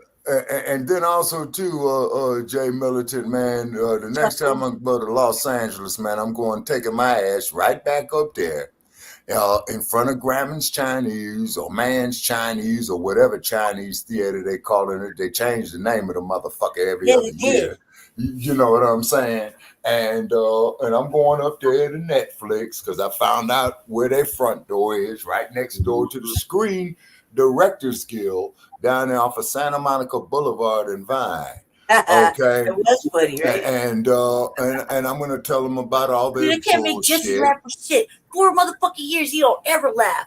I don't even think you likes me. Laughing. No, you weren't. You're a liar. I'm watching you right now. That's cap all day. I was literally just laughing with you. That's cap, because you know it. Oh yeah, Jay Militant. Yeah, I'm gonna get Nah, him. for You know real. what 4 I'm years, saying? you don't laugh, you don't And smile. then have some bail money for me in the event that I wind up in the Hollywood division of the LAPD. I'm funny as You know hell. what I'm saying? Eric, I'm an Okay. April Fool's baby. How can I not be funny? Okay, April Fool's baby. We gotta I move on to am. I this. swear to God, I am. I know you are. April Fool's You don't baby. let me be myself. That's Not the problem with Black people. They just will not let us be Taurus ourselves. season now. It's Taurus season now, ladies. Who cares? It's always Aries season. When in doubt, go find an Aries. We solve everything. Okay. Now, seriously. Now, getting back to Star Trek, and I'm gonna say this here, Brother Chad, then I'm gonna let you go on and continue with your itinerary. Yes, okay, sir. as you know, the sun is a star, right? Okay. In the solar system, you got 9 planets in the solar system that evolve around the sun. Now, each star is a sun. Some of those planets I don't think Shatner should have got off of. Okay, but hold on, though. But what I'm getting at too, Lady Che, is how in the hell is there not life in outer space? Dude, the way they described it, there was all kind of life. There's badass bitches. There was motherfucking aliens. There was deserts. There's all kinds of shit going on in all these planets. Well, you know, Lady Che, it very well could be. Yeah, in the other Twilight words, I see more evidence of extraterrestrial life than I see of non-extraterrestrial life. And like I said, I'm tapped into the Wi-Files. I can't get out of it. You into the what? The Wi-Files, man. The Wi-Files. Yeah. I'll send you a link. You just gotta watch one of those episodes, and then you really get lost. You'll find out they're motherfucking right here in our own city. Fucking what is it? Alien base under the airport or some shit. Yeah. Under the airport. That's what. Well, you all out there in Colorado. Yeah, you all got all kind of shit there. Yeah, we still slaves over there with them. The airport. No wonder they built the airport where the hell out there. Yeah. The topic for a whole nother day. Hold on, man. Hold on. You go to Roy. Remember Air Force, Buckley Air Force Base? Yes. Yeah, I remember Buckley Air Force Base. It's called Buckley Space Base now. The Space Force now. Yeah. Oh, it's the Space Force. Okay. Yeah. Some shit like that. I just seen it like this weekend when I went out with my sister. We was cruising around the hood. And I was like, what the fuck? Yeah, that's what it says. Buckley Space. And then, add in whatever else. I was like, man, what happened to the Air Force? What's the Space Force? Thanks to the dump. As in human shit. No, but then I'm talking about it. We make that perfectly clear, by the way. I can't wait to do RVA when I could just have these discussions fairly with you guys. Yes. So, he also has nothing to say about this Tether who's trying to shame us into voting blue no matter who. I'm going to move the Tether. And Sleepy Jim Crow. It's worried that there's going to be protests at Morehouse. As you know, there's been protests all over the country this week. It's just hilarious. And fucking white people, man, they sure don't know how to protest. We go away and burning all kind of shit down for like 3-4 days and terrorize the motherfucking police. These motherfuckers get arrested like within 6 hours. It's like it's a sad state of affairs. Yeah, I'm just saying. I just point that out. 42 of them mugs here yesterday. Yeah. I was like, you stupid fucks. over there at in fucking Denver. I mean, come on, you passed that bill. You know there's no camping endeavor. Right. You know there's a camping ban. You know it's illegal to cover What the yourself. fuck you doing? Like, and then you got palsy. Like how the fuck? Like, look, man, black people terrorized the fuck out of some shit for a long time. Okay, protests be lasting. Shit be getting crazy. Motherfucking police be hiding in buildings and shit. I mean, it's like that. These motherfucking white people, man, it was like whatever, right? And they get arrested within like 6 hours. Mm-hmm. That's a sad state of affairs. I would suggest everybody act accordingly when we step in the room. I'm just saying. These motherfuckers ain't got no control over what Sleepy Jim Crow Biden gonna do. Motherfuckers like this, but they sure do want to use black plight for to pass their fucking agendas though. And that's everybody. And they call us xenophobe. What do they call the mayor out there? The mayor was out there. Yeah. After the fact, though, right? No, he came and told them they have to put the tents down, or else. I mean, come on, man. He wasn't doing it like. You should have offered them housing. That would have been funny. We got the police here. He was on the campaign trail. Yeah. Or motherfuckers didn't have no lived experience in the shit, right? Sure doesn't know what to do. We're not gonna sweep you unless we got somewhere to put you. Right. Man, no, what they need to do.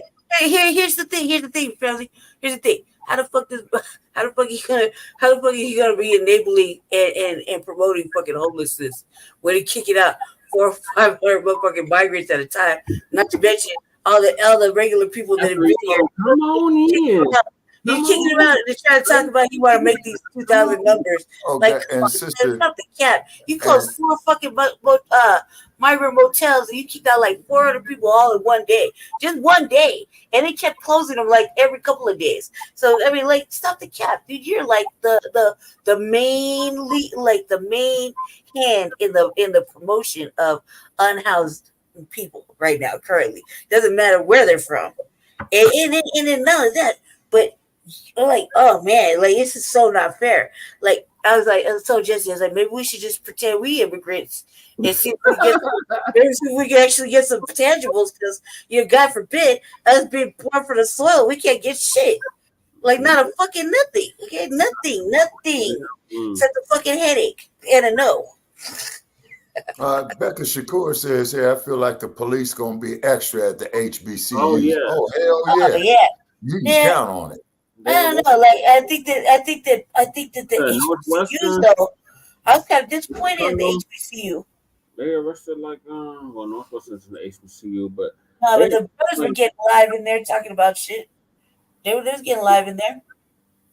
There's a whole thing about it where they were like about I think they were siding with Biden or something like that. Yeah, so this one is about Morehouse, and Professor Blacc too is gonna give us an update on that. On Sleepy Jim. I'm going back on mute before I keep getting all hyped up. Fearing protests with his visit. Yeah, Shabaka, what were we saying? Are we almost close to your time? Yeah, yeah, I got like about 15 more minutes. Okay, Shabaka. Well, soldiers, I'm the professor, and this is the moment of truth. Stop me if you've heard this one before. Joe Biden's going to be going to a historically black college university, and white media is saying that this is going to be the beginning of a turnaround for his political fortunes. He's supposed to be going to Morehouse College, but there's concerns, big concerns, that from the staff of Morehouse, no less. They're concerned that if Biden goes to Morehouse, he's going to be protested by both students and even Morehouse faculty. There's real concerns about that, they say. Finally, I think these HBCUs are finally standing up for black issues, and they're going to let Biden know that they have not forgotten his decades of anti-black legislation and rhetoric. Who are we fooling? We know what's happening. They're going to be concerned about Biden and the war in Gaza. If there's any protest, that's what it's going to be about. Keep in mind, Morehouse is supposed to be an institution of higher learning. And instead, these HBCUs are being revealed to be nothing more than the pathetic party schools we thought them to be. Asinine social clubs where certain wannabe talented 10th Negroes go to network and to try to find government jobs. Something in a consulting gig for white corporation if they can manage it. The Democrats have run this play before, and it doesn't work. This is all about circumventing the righteous anger of younger black voters. And by younger, what I'm talking about is 50 and under, actually, as opposed to the olders. This is all about trying to figure out, how do we work around these guys? How do we find a way to make inroads to the black community and get those votes without having to deal with the real challenges that are coming from these black people who are actually making demands? The young black people who Biden and the Democrats are hoping to get to vote for them, they don't go to Howard, and they have no respect for these failed and crumbling frauds. And the young black people who do go to the HBCUs, they simply aren't numerous enough to matter. Kamala Harris had her sorority sisters stomping for her failed presidential campaign. How'd that work out? The HBCUs are dead. They stopped giving a rip about black people a long time ago. Today, they've been reduced to nothing more than an abject embarrassment. The people who run these institutions, they don't give a care about black people to begin with. They have thoroughly and totally abandoned their so-called commitment to black excellence or even black interest. This is why the HBCUs are prioritizing everybody else, because they're looking to become nothing more than the side office for white power. There is absolutely nothing you can say about Gaza that you can't say about Black America several times over. Oh, you want to say that the Israelis have leveled Gaza? Have you seen what gentrification and so-called highway projects, among other public works domains, have done to black neighborhoods? The Israelis have killed tens of thousands of Gazans, you say. Tens of thousands of black people die in America every single year from things like deliberate, intentional lack of medical care alone. Even more when you consider the terrible and deprived living conditions that we're forced to endure. You say the Israelis have killed thousands of Palestinian babies and their mothers. Have you seen the black infant mortality rate in the U.S.? It's more than double what it is for any of them. And as for the babies' mothers, the black maternal mortality rate is 3 times higher than it is for white women. It's sad but true. Even among black circles that are supposed to know better, there's precious little interest in this issue, and it is a singular issue. You cannot separate the black infant mortality rate from the black maternal mortality rate. These are not coincidences. This is state policy. This is genocide being carried out against black people. And yet, for some dang reason, you don't see the HBCU standing in Biden's face and telling him, you got to do something about this. Oh, and on a side note, people are talking about how there's a looming famine in Gaza. Food insecurity is highest for black Americans, and we are routinely killed by the state with impunity or by racist citizens at will, which is pretty much the same thing. The state allows them to do it. So there's absolutely nothing you can say about what's going on in Gaza that you cannot say about black America, except we've been dealing with these problems a hell of a lot longer. Our problems didn't start last October. Our problems started in 1619. So why am I seeing people tripping over their shoelaces at these HBCUs to stick up for Palestine when those same Palestinians immigrate to the U.S. and are as racist toward black Americans as anyone else?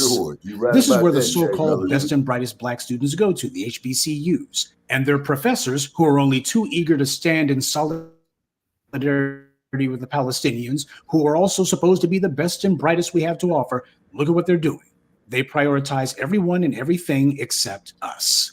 When Biden shows up to Morehouse, he should be getting an earful about reparations. He should be getting lectured about punishing hospitals for the way that black patients are treated. Literally from the cradle to the grave, they're waging a race war against us through the medical system. But instead, it's going to be about people on the other side of the globe that these HBCU students and professors will be talking about. Nothing that happens in Israel or Palestine is going to affect white supremacy, and it's certainly not going to forward black empowerment. So for the white powers that be, it's a nice shiny object to distract people with. Ultimately, no matter how things shake out over there, it's not going to change the status quo. But for black people to ignore our own desperate situation and focus on everybody else, that's suicidal. During the Black Lives Matters protests, there were Palestinians and Palestinian sympathizers who were out there, you'll recall. These activists insinuated themselves among the BLM marches and demonstrations, and they made it a point to hold up signs that said, Palestinian lives matter. Keep in mind, when somebody does that, that is no different than somebody coming to a BLM rally and holding up a sign that says all lives matter, because that's exactly what they're doing. They're taking the focus off of black people and they're diluting it. They're diffusing it. They're trying to disperse the energy. Black people being heinously slaughtered in the streets, and yet these activists, they came among our rallies and our demonstrations, and their only priority was to make themselves the center of attention if they could. So why is it that whenever there's these demonstrations or marches, these huge campus rallies like at Columbia, You don't see black people trying to use the spotlight that the Palestinians are getting and instead Right, divert it onto black people and our plight. Why aren't we doing it? Maybe we should. It's only fair, right? And to ignore black people's political plight is no victimless crime. By doing that, by ignoring us, these HBCUs are sending the message that the so-called most educated Negroes in America don't care about black people. They don't even care about themselves. Biden's going to be allowed to have a backdrop of a bunch of smiling, preening Negroes who will lend their melanin to the false narrative that Joe Biden's on Black America's side. The black people just love this guy. And if black people have any sort of criticisms or critiques or complaints, well, it's not about black people. We're fine with how Joe Biden's treating us. It's these other people. If only he would prioritize them. You see, that's the problem with the so-called talented 10th. They all want to be like these sellout Negroes you see on white cable stations and in the government. Right. They know that their job is really to support white liberals' pet issues. You can pretend to stick up for black people, but only if you speak in vague terms about unimportant things. By that, I mean you have to say that abortion is a black issue. You have to say that immigration is a black issue. You have to say that Dr. King wanted transgender bathrooms. That's what they go to these schools to learn. How to lend their melanin to everyone else's cause except for black people's. How to use their melanin as a calling card so they can get in good with the white powers that be. So that's why Biden's not concerned about going to Morehouse. There's nothing going on there that's going to threaten white supremacy. Mark my words. There will be some sort of resolution to the war in Gaza, as there always is. And as always, it will quickly become water under the bridge for Muslim voters. But black voters' problems will still remain. And nobody will be talking about that except for the new voices of black media.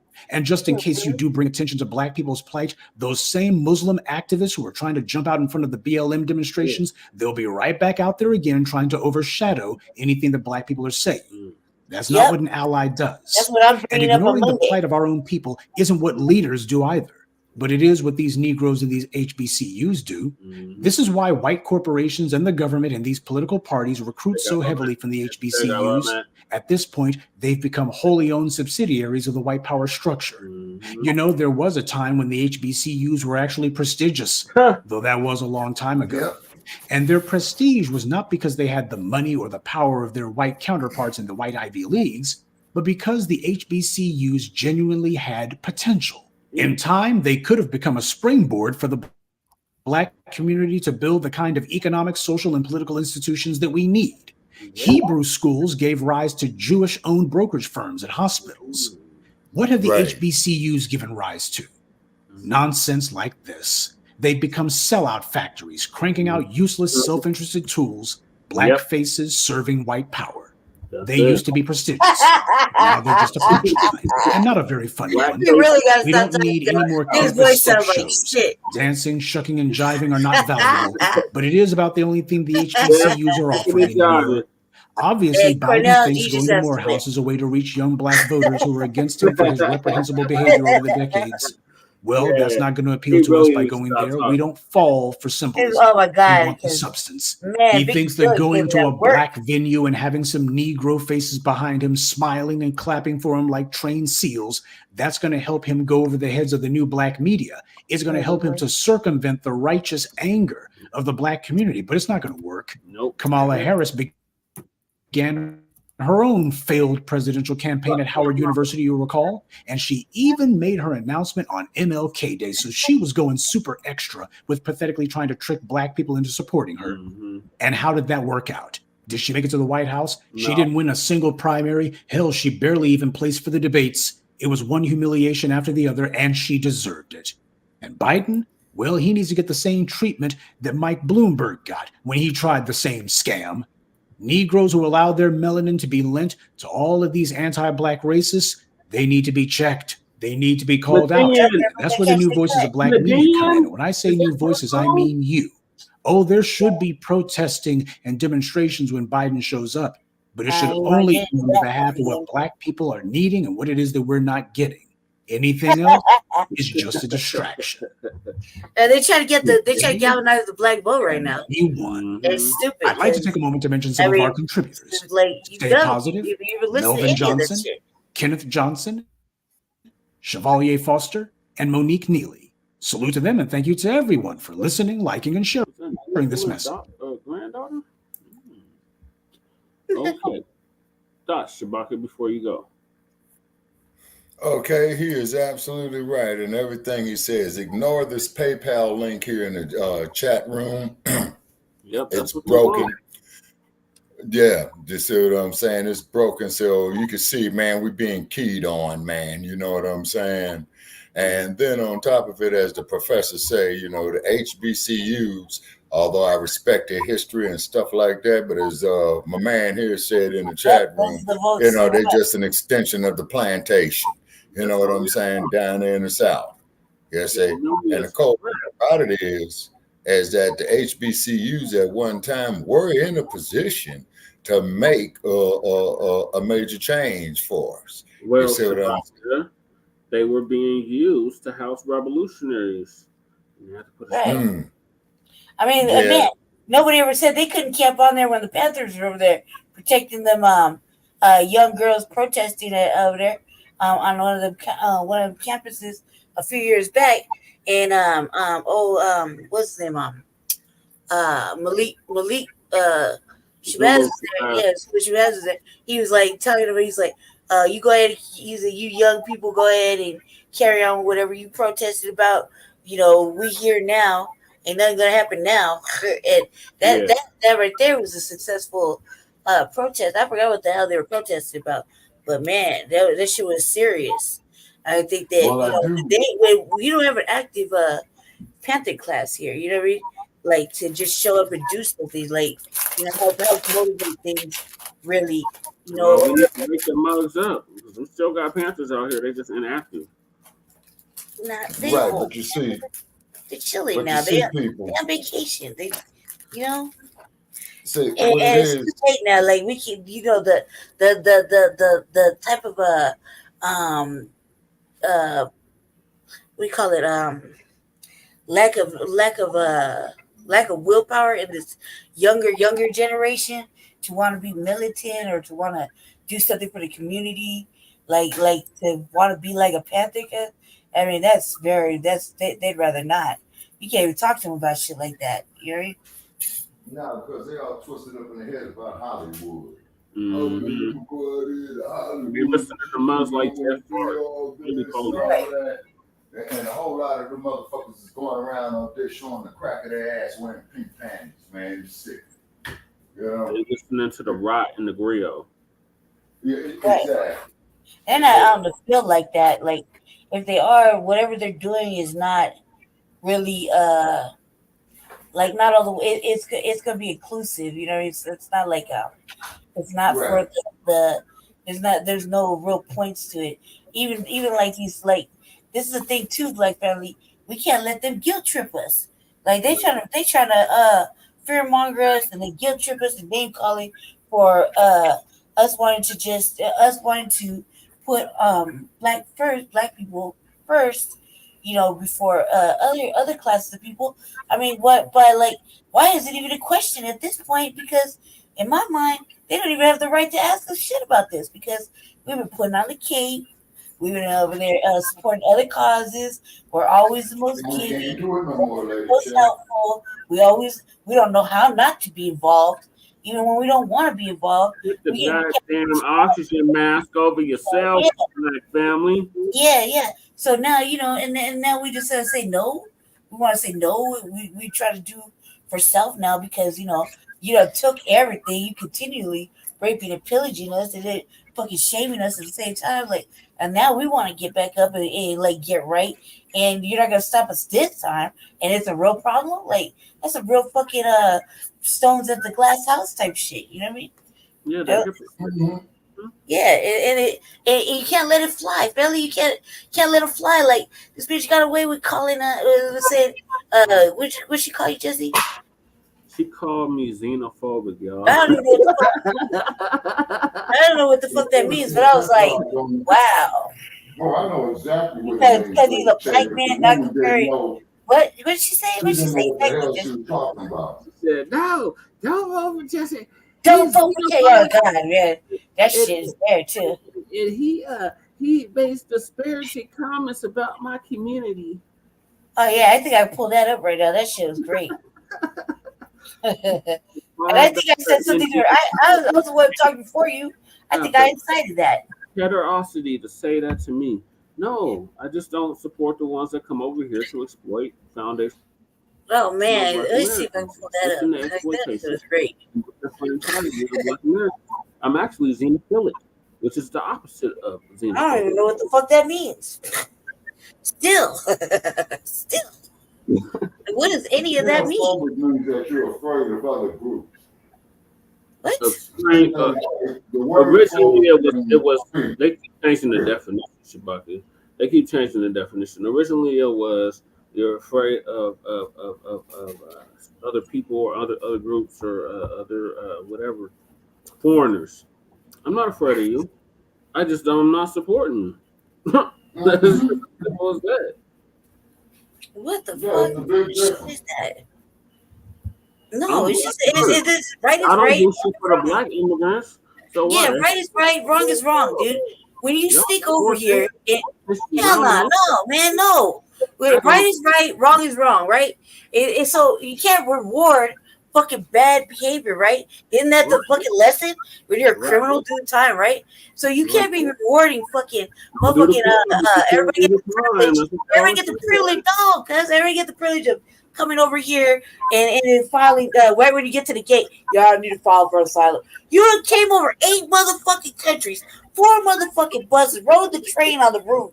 You done did the most, right? You know, came with your fucking children. Some of them ain't ate for like 2-3 days and they so happy. Oh my God. You don't wait at the wall for like till the fucking transport comes and you give up basically and then go in there and tell you you're there for whatever. And then somebody asks you, what you here for? Oh man, my government. Your government what? Why don't you prepare? You had 4 motherfucking months to get a correct answer. Oh my God, you made me want to play that clip now. I'm about to play it. I'm looking for it now. I'm looking for it now, man. I'm looking for it now. Government. No, man. No, I'm looking for the motherfucking city council thing. Yeah, carry on. Laura Gonzalez, we see you. And we don't give a damn how you feel. We're black. I think I incited that too by accident. I think I said some crazy shit before that even happened. They didn't have no problem now, Jay Militant got a point right here. He says one thing he does hate to see is the kids suffering. Now, I have to agree with you on that day, Jay Militant, but the kids can't help what the parents is doing. You say, babies. Okay. They're using the kids to get citizenship. Man, right. That's like taking a baby so they can get citizenship. Okay, but also too. I mean, because let's be realistic.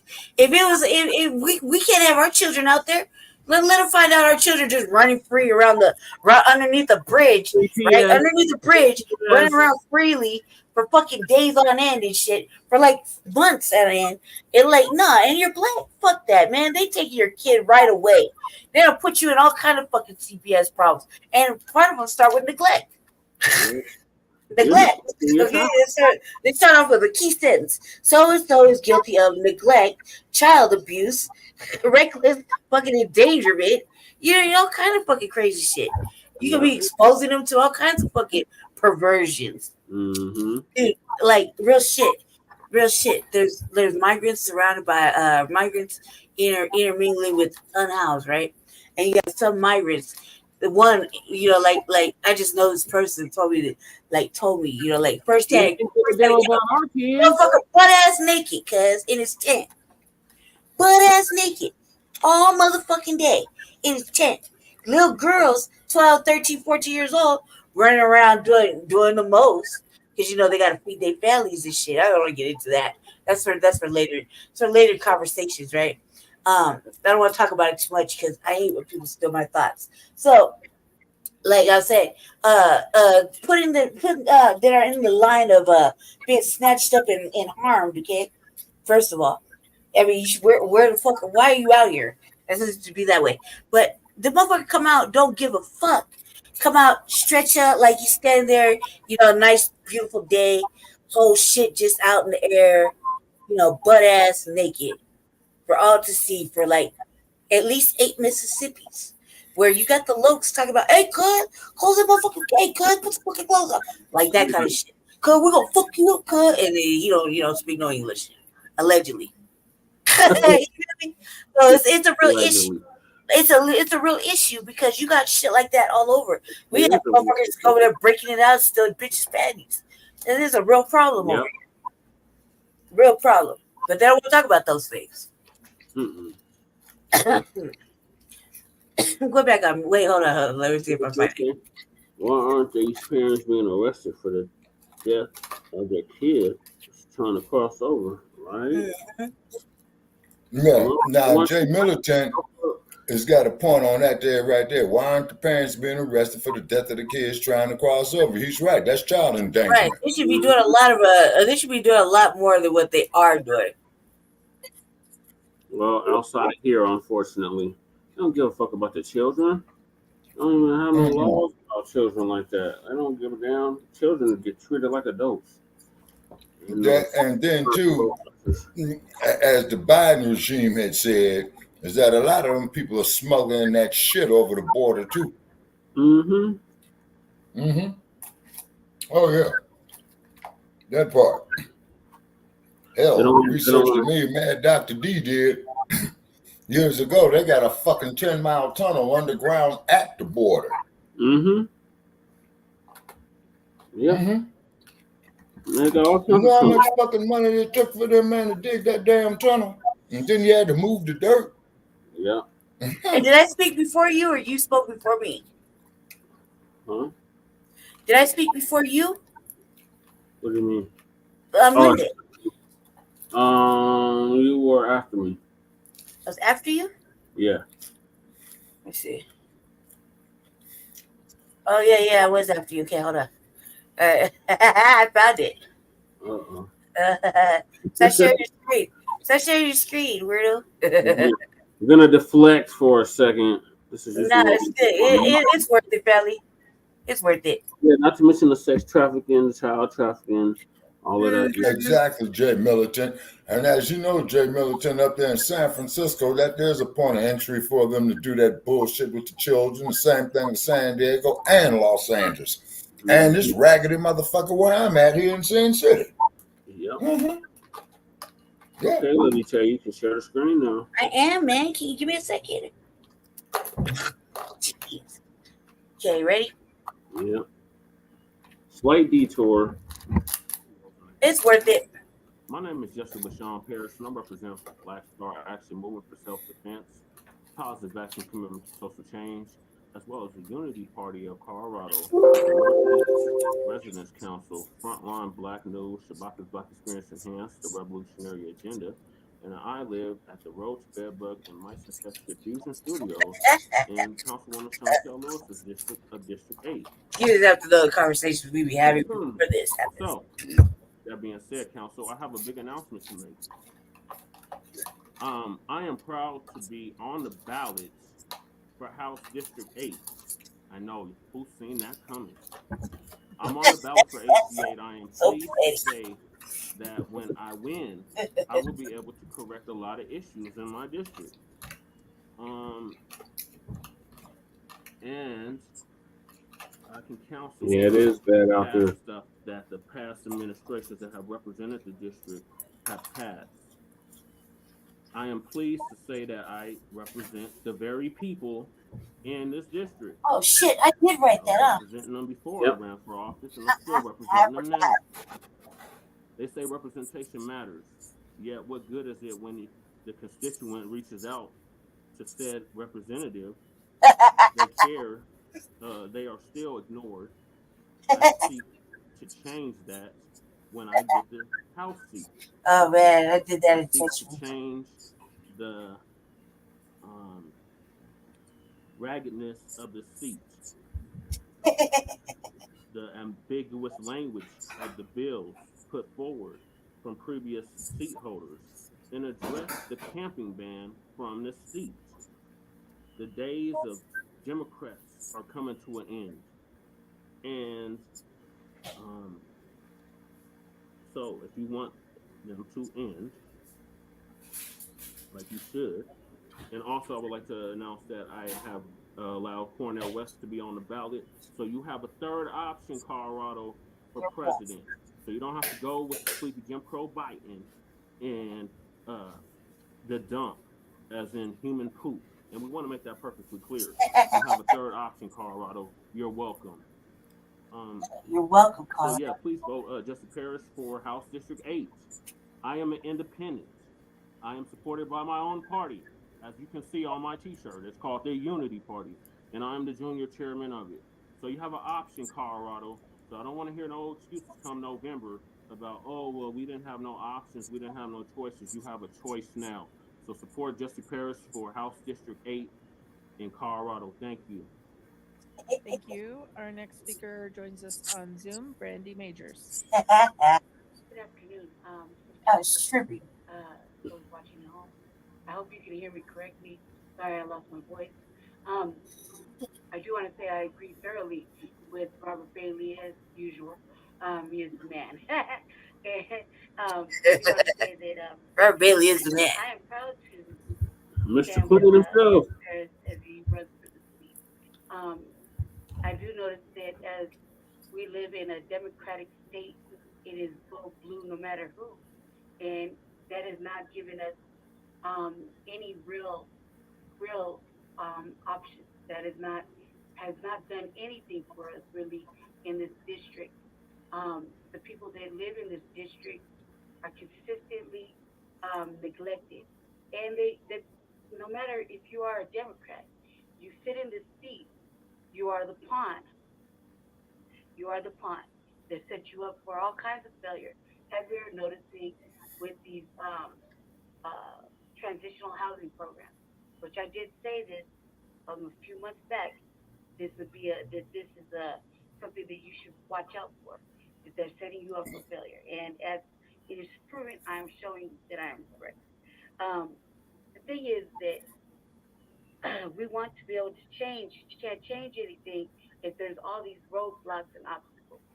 As far as the camping ban and everything is concerned, we already know that that's wrong. As far as the Palestine and stuff like that is concerned, I really think that somebody should say that all this guilt tripping is crazy. But when it comes to, like the gentleman was talking about, people missing body parts and they're being experimented on out in those countries, but you seem to forget, and history seems to forget, how much Black people their body was stolen for science, and they were experimented on consistently.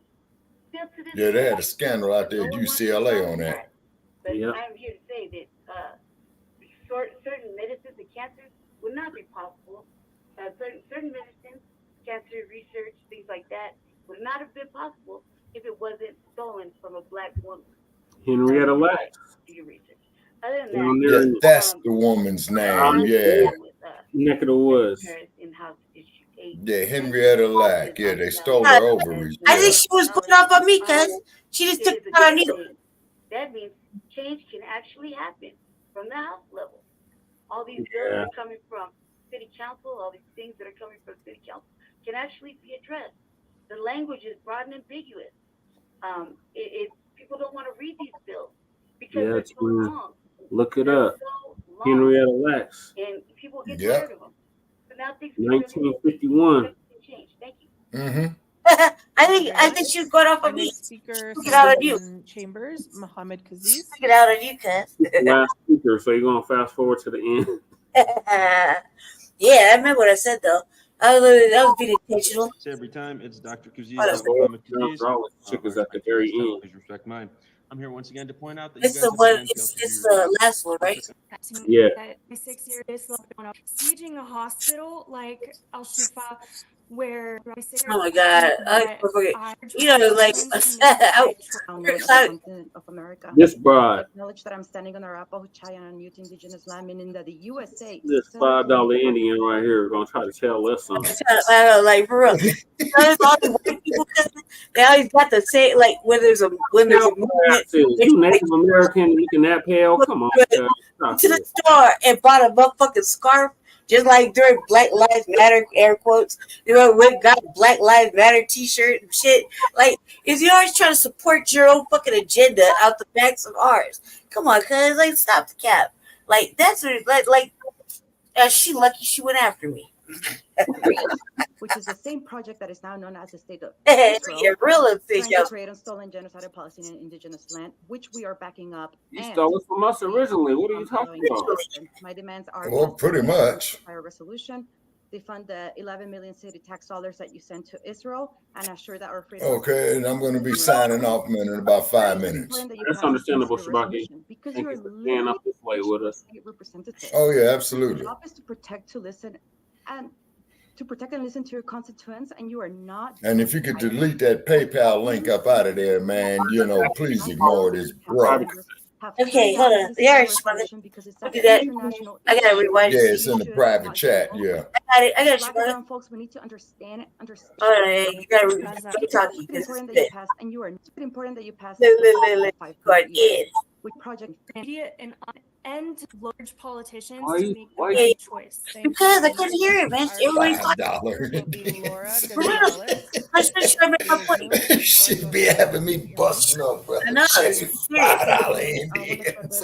I know, man. Real thing. It's Real a $5 Indian. Look at her. Like, for real, man. Can I just go through the clip? Because it's really important.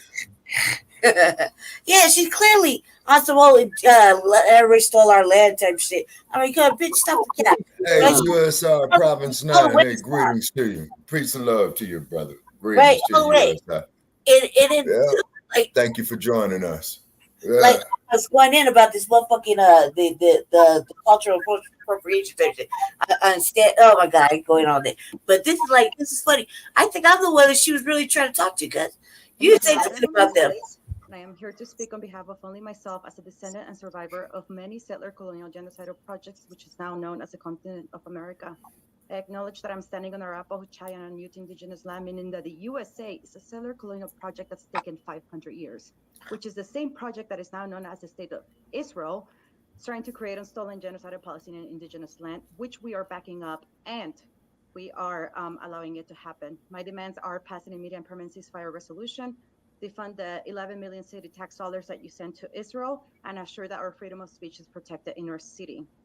Why is it important that you pass a city resolution? Because you're literally the bridge to our state representatives. Your job is to protect, to listen, and listen to your constituents, and you are not doing either. It is extremely shameful that many of you, including Black and Brown city council members, have turned down a ceasefire resolution because it's an international issue. That Black and Brown shit. Wait. Let me Black and brown folks, we need to understand and accept that our liberation is bound onto other people's liberation. Oh my I will not forget the Black and brown faces such as Daryl Watson and Flor Alvidres, who cowardly voted no to pass this resolution.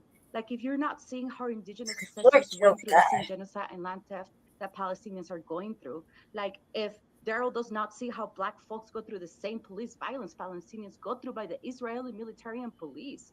The Israeli military trains our police. Do you really not see this interconnection and intersectionality? Or do you choose not to see it because you want to keep your position of power? As Professor Ruha Benjamin stated at her speech at an HBCU in Spelman College, Here we go. Black faces in high places are not going to save us. You bear a responsibility as city council members.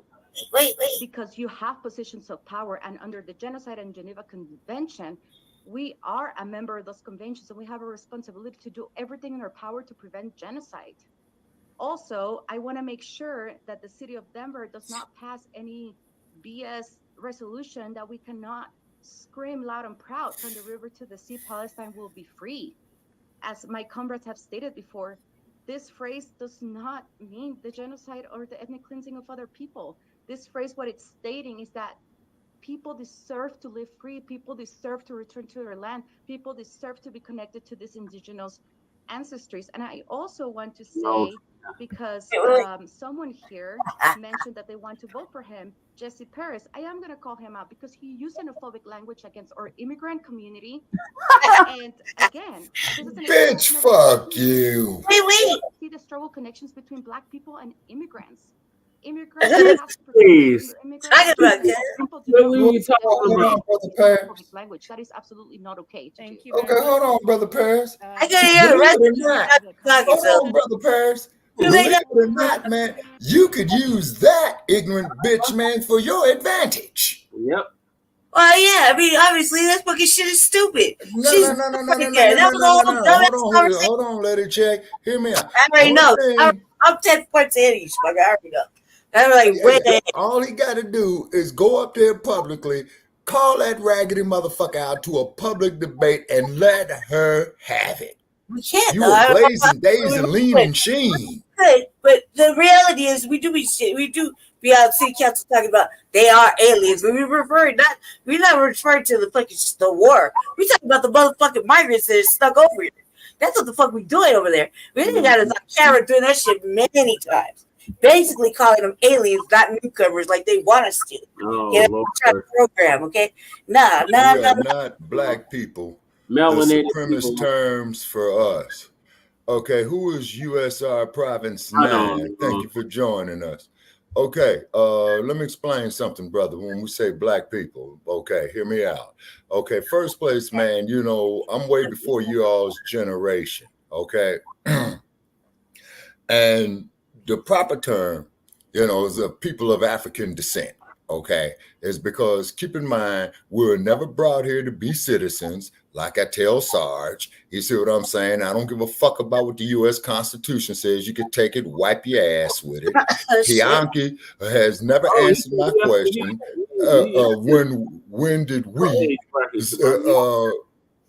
petition the U.S. government to be citizens? Okay, all right, brother. Yeah, you 60. Okay, cool. Okay, you and I are in the same age group, sir. Okay, now if you recall, USAR, okay, is that when the Black Panthers did their thing, the first damn thing they did, man, in the state of California, man, was strip them of their Second Amendment rights, okay? It's because they hated the black unity of us coming together to protect ourselves, okay? Now, all these other groups, okay, will pull away from us, asking them to support their cause, okay? But they won't do the same for us. This is why that hat says reparations now. You see, and what we got to do, USAR, is that we got to build for ourselves, man. It's because you see, USAR, you and I are in the same age group. After our generation has transitioned, brother, our youth, those after us, man, are lost. I mean, they got these niggas going around here shoving ketchup up their ass, talking about they menstruating. Motherfuckers is wearing skinny jeans. You know, they're doing all this ratchet shit, talking about kill each other and all this old type of shit. And then, too, that brother you out there killing might be the one you need to watch your back, because these white folks ain't playing. They are out to exterminate us. USAR provinces, we're indigenous to this land, wasn't brought here. We're operating off lies. Sir, I have to disagree with you because I have significant evidence that we were brought here. And you are welcome to call up Shabaka's Black Experience Enhanced, and I will have the information there for you. You see what I'm saying? No, we're not indigenous people. Here too, Shabaka, as I've discussed. Okay, but hold on, though, Brother Che. All right, but what you're speaking of, I believe, is like when Abu Bakari, you know, who how do you refer to yourself these days as we're brother? a nation within a nation. So Yeah. All right, okay, but hold on, but hold on, Lady Che. Oh my God. Okay. I respect, you know, the brother's viewpoint and what have you, but however, as you and I have stated, Lady Che and Brother Che, is that we had circumnavigated the globe, man, probably, man, when them nasty motherfuckers were still living in caves and didn't even know how to wash their stinking asses. You know what I'm saying? It's because they stole all the shipbuilding knowledge from us. We try to tell Sarge that. You see what I mean? You know, and then of course too, like when you look at the architecture of the pyramids, what is that there, Brother Che? You was telling me down there, man. What's that there down there in southern Mexico and up there in northern North America or something? I mean South America, South or America, something. America, Yeah, with something in Europe. Okay, now also too, as Dr. Ashwa Kwesi has pointed out in his work, is that if you take the base of the Great Pyramid multiplied by the height, it will give you the exact distance from the earth to the sun. You see what I'm saying? And then, of course, too, you know, the movie actress Taraji P. Henson, she is the great granddaughter of Matthew P. Henson, you know, who went up there with the North Pole. And then when they started up there, man, they discovered the magnetic field of the North Pole, man. You know what I'm saying? To navigate around the globe. You see what I'm saying? So, but however, there were a lot of our people who were brought here on these damn slave ships. That's for real. Is because I had a relative of mine showed me up here. Huh? There was a Say that there was again. a lot that were transported from the African continent, but only 4% ended up in what is now North America. So off the slave trade, already here, yes. Okay, saying off the slave trade. Okay, all righty. Okay, all right. Now, also too, as that's proof we were here before 1492. Okay, province. Okay. But see, but they want us to keep us ignorant, you know, of our history and our contributions to the world kind. See, because they're gonna put up this stymie ass buck to the bald-headed Uncle Tim Scott looking motherfucker. Oh, I do love you, bastard. Zippity doo dah, zippity dah. I got plenty of that. That's plenty for me. You bow. See, that type of bullshit. But what it is, though, they hate us is because they cannot be us. Okay. And like I told Joe Gibson, I told these racist white supremacists, you witnessed it, Brother Che. Bring your ass out here to this motherfucking desert, man, in about 3.5 weeks. We're already at 64 degrees tonight, and I think we got 80 tomorrow. So come out here when it's 110, 115. You know what I'm saying? But you got to leave your sunscreen at home. You see, because we gave the fucking world the sciences. You see, why do you think the fuck boys was coming down there from Greece? Oh, we discovered this. Oh, we discovered that. They didn't know how to wash their ass. If any damn thing what the nasty motherfucker should have discovered, man, was soap to wash his stinking, nasty, funky ass. See? And then all this inclusive shit? No, that's an insult to our intelligence. That's right, Shabaki. That is a damn insult to our intelligence. You know, so I appreciate, you know, what the brother was saying there. Now, keep in mind, Brother Che, those of you in your age group, man, you all got me doing some reading, man. You know what I'm saying? Yeah, you really do. So we don't say POWs and have a right to reparations where everyone else claims not black. Okay, so wait a minute. So the brother is saying here, so we don't say prisoners of war and have a rights to reparations where everything else. Oh, okay. Whoa. Now that brother got a point right there. You know what? We are prisoners of war. I just said that's right. Exactly what the fuck we are. There's prisoners of war. I just said that. He said he's right exactly at that part. Okay, so what are you referring to yourself as these days? He's an Aboriginal.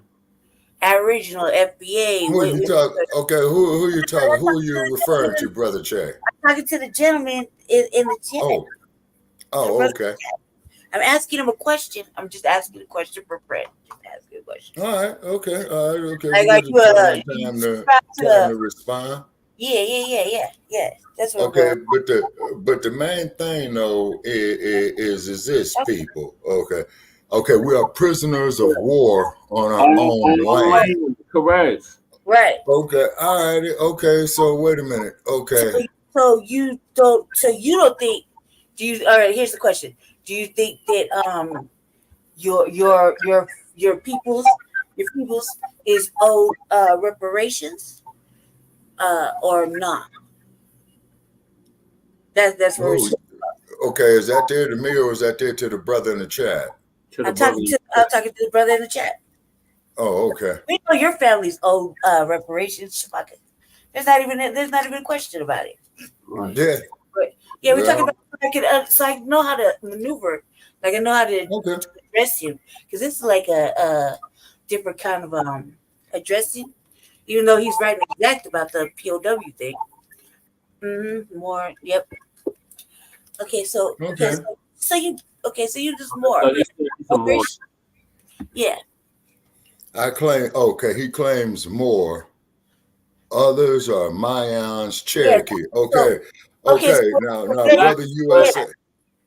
Okay. Now, brother Yeah, USA. I'm gonna call him brother USAR. As POWs, we're old, not as blacks. Okay. I Brother guess- USAR. Okay. I see your reasoning. Hold Okay. on, He man. says he's a foundational Now that's Jay Black Militant. American, but I do have. Oh, I'm sorry. That's Jay Militant. Okay. Jay Militant is saying that he's FBA, but I do have African bloodline too. Okay. So do I. But what it is, Black family, how could I sum this up? Biden, Questions after Spot is dead. okay, the murderous ass police, okay, when they kill us, they don't ask if we FBA. They don't ask, if we are Moors. They don't ask if we're Hebrew Israelites. You see what I'm saying? Hey, there's a nigga, let's kill him. Look at little Tamir Rice. Look at Sandra Bland. They said we got to remember they mixed a lot of us in one lot. Okay, all right. Delineation is so important. Wait, I'm just gonna hold off on my point. Yeah. I'm just gonna hold off on my point till after you're done talking, Spugger. Okay, I'm done. Same thing. Go ahead. I'm done. I'll wait. Exactly why we're delineating. Go ahead, Lady Che. Oh, what I'm saying is times have changed and things have to be we're questioning everything nowadays. We're looking at everything nowadays because it's just that important to us. Like, because all this leapfrogging, misinformation type things, like what the gentleman's saying is right and exact, right? And what he's saying, I would have just liked it if he kept it plain, but he did. I know how to read between the lines. He made it very clear. You know what I mean? He said, prisoner of war, their own. So he's basically saying, yeah, like, I get it. Yeah. Okay. I get it. I get what he's saying. Okay, so you're just not gonna go under the common Freedman is the status. Yeah. So you're not gonna go under that. You're just gonna go to the Moorish sovereign. You're your own. I get it. So as a Moor, as a descendant of, are you a descendant? Or no, he's from here, right? These people are from the land, right? FBA, he's right? From the land. So yeah, okay, cool. Thank you, sir. I have questions upon questions. It's just because there's so many ask your brother to call into Shabaka's Black Experience Enhanced sometime.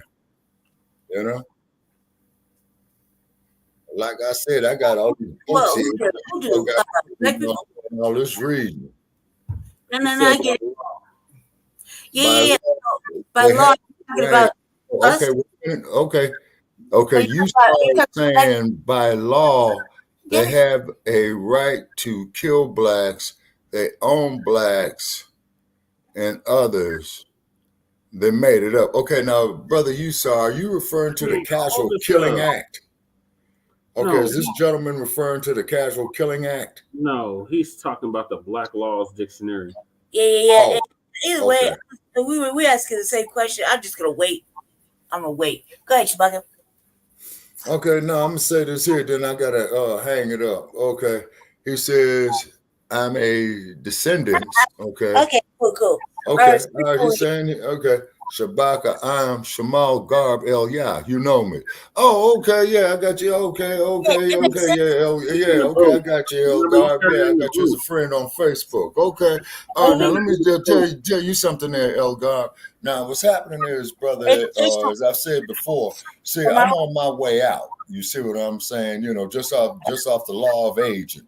See, I'm on my way out, but it's very, very essential to the generations after mine, man. Man, we got to form a fist, man, because these people are serious about their genocide of us. And what's that there we were saying, Brother Chair, about the price of the melanin?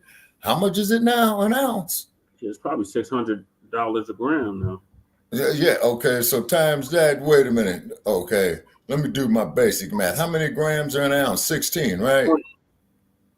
So that's 9,000. 28. Okay. So that's $9,000 roughly, right? Man, you need to get rid of that Denver Nuggets hat, man. Never that. Man. Back to back. Yeah. I just be lucky I ain't get swept this time. Man. Well, look, man, you all gonna have to win 2 more now for you all to get my support. Okay. Y'all got to win it. Okay, y'all won the NBA championship last year. You got to win it this year and next year. Okay. The fist must be a nation, not just a group. Okay. All righty. You sorry. Okay. Okay. All right. Okay. We're not a group. We're not ADOS. We're not ADUNS. That's a group. That's an organization. We're a lineage. Okay. Well, now what brother's saying is, he says, oh man, you like the Celtics.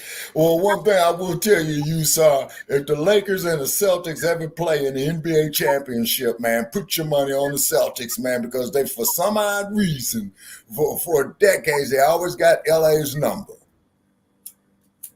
Yep.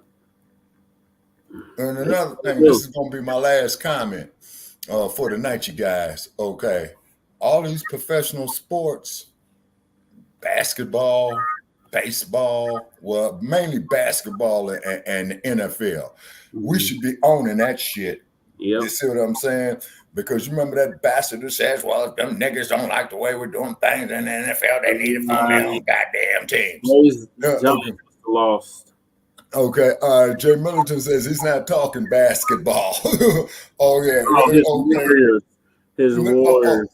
Yeah, well, wait a minute, man, because Jay Middleton, I like the Lakers and the Warriors. You know what I'm saying? Now, the thing that impressed the fuck out of me about the Warriors, when the dump, as in human shit, okay, was the president, and you know, like how the team that wins the NBA championship goes to the White House. Mm-hmm. Warriors said, fuck the dump. They ain't going.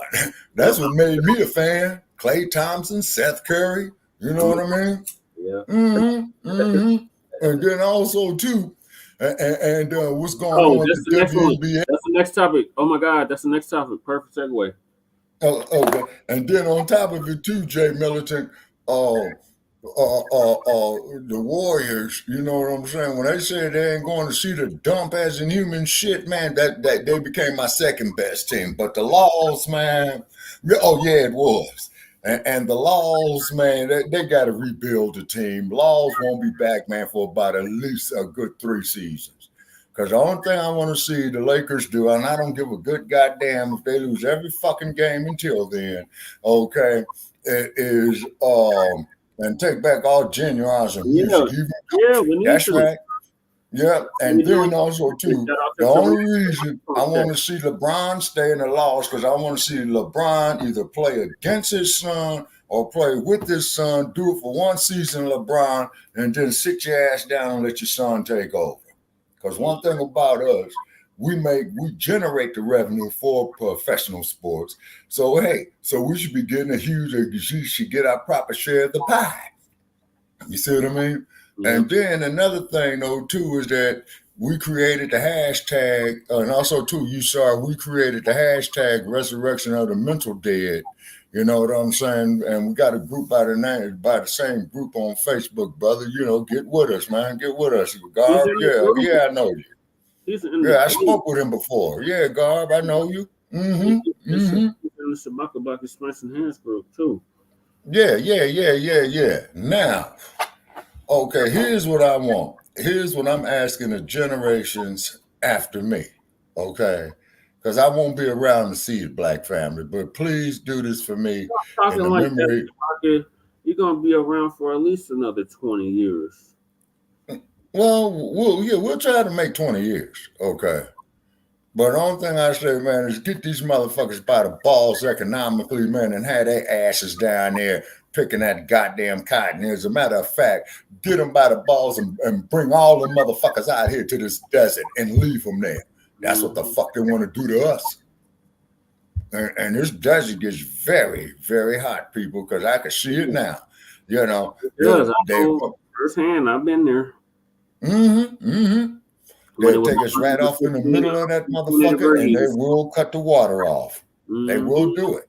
They will do it. You know what I'm saying? And then too, as we had mentioned for our unhoused neighbors and our people in the eastern parts of Chicago, New York, Cleveland, what have you, we need to get some multi-billion-dollar investment to set up solar panels out here in this fucking desert. We got the ingenuity to do it, Black family. We got the money to do it. Take about 12 square miles and don't put number solar panels on it. Set up some power grids, pump it to our people in Harlem, pump it to our people in Chicago. You see what I'm saying? And then on top of that there, and we go to our people first. We go to these homeless babies. We go to these homeless sisters with the babies outside. No, sister, you come in here and get the little baby in here. You see what I'm saying? Sister, you got to clean your act up if you got anything holding you down. Like vices, being in battered or abusive relationships or what have you. See, it's up to us, Black family, to rebuild up on this. Now, on USAR, I just use the term Black, man, is because, you know, in my generation, man, you know, that's what it used to encompass all of us. But the knowledge that your generation is getting, man, and what have you, man, you know what I'm saying? Work it. You know, to quote Bone Denny Brown, work with him, Junior. You know what I'm saying? You know, like God, man, he deserves to see it. I see the word Shabaki as an emperor. Yes, sir. You know what I'm saying? And then, and sad news too, you're going to love this here, y'all. Okay, Pianki, as you already know, Brother Che, you know what I'm getting ready to say. On the research that I've done, Pianki and Shabaka were brothers, and that's sad news, sad news, sad news. Okay, but however, Brother Che, as you had told me when you said, hey, Shabaka, you made an error. I bent over backwards trying to apologize to Bianchi. Yeah, believe he doesn't want to hear it. Make 100. I know that's right, twin. Huh? Like, God Shabaka will make it 100. Yeah, and that's it though, twin. And Brother Che, you know, had pulled my coat and said, Shabaka, you need to check this, man. You made an error. I says, okay. You let my brother Shabaka live forever. You ain't lying. Now, you ain't lying on that day, so we do have to act like computers and update all the time immediately. He's damn right about that.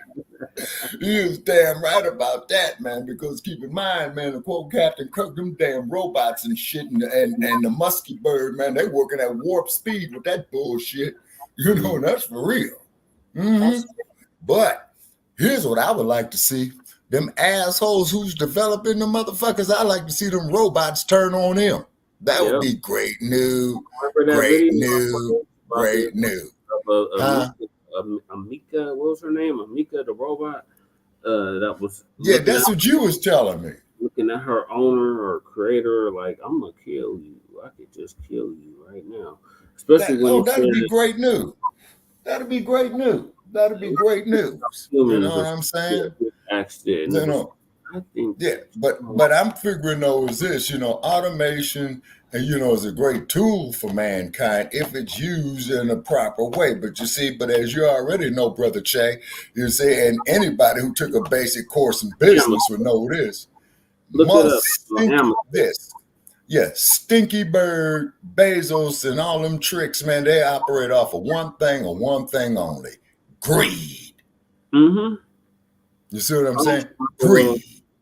And the next time they get on their little spaceship, why don't you motherfuckers do humanity and a universal favor and fly that motherfucker directly to the sun and fry your ass up with it, just like them people did in the Columbia space shuttle. That was sad.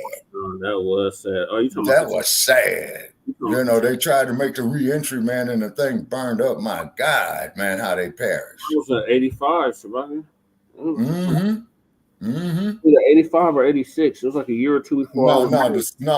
The Challenger blew up in 86, but the Columbia blew up on re-entry, man. I think like around 25. Yeah. Okay. Thank you for joining us, Sister Shakur.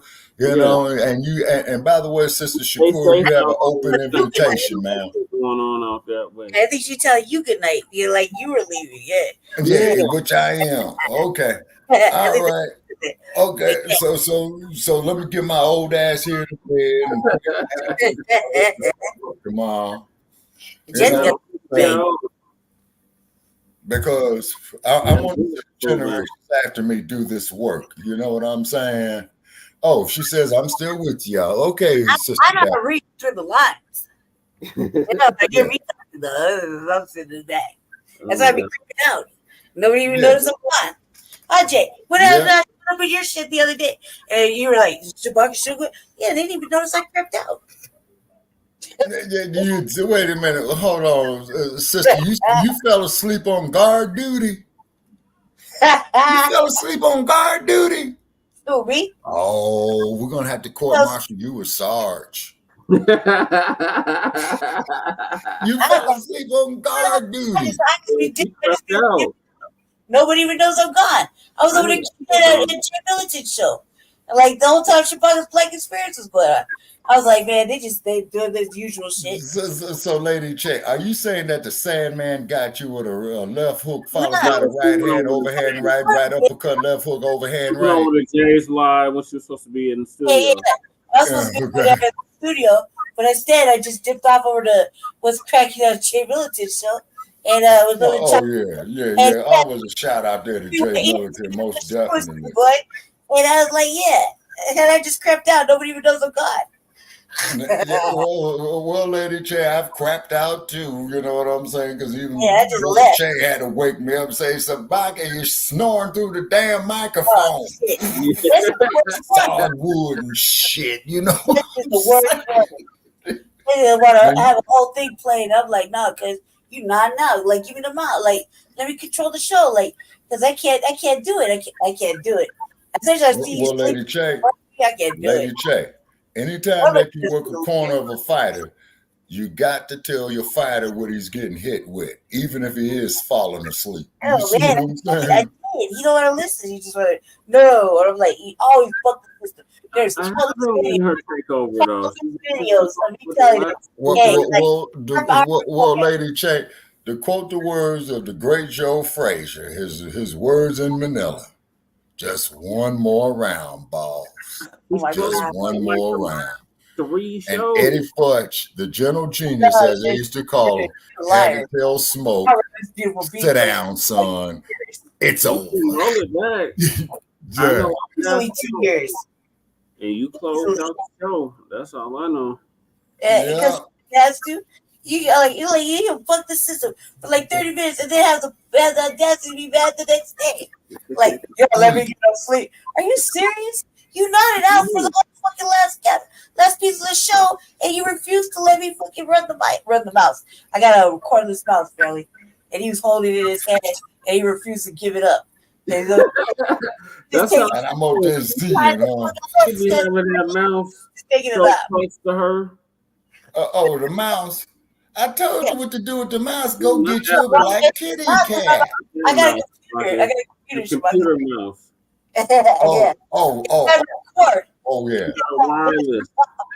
Yeah, I call it a mouse. You know. Because it looks like a mouse. There is a mouse in here now. I don't know how the fuck you got it. This motherfucker is sealed like a fucking like a bank. Yeah, I don't know how the fuck he got up in here. He got me touching shit. Like, did he eat through that foam? Did he eat through that motherfucking duct tape we got up here? Like, how the fuck did he get in here?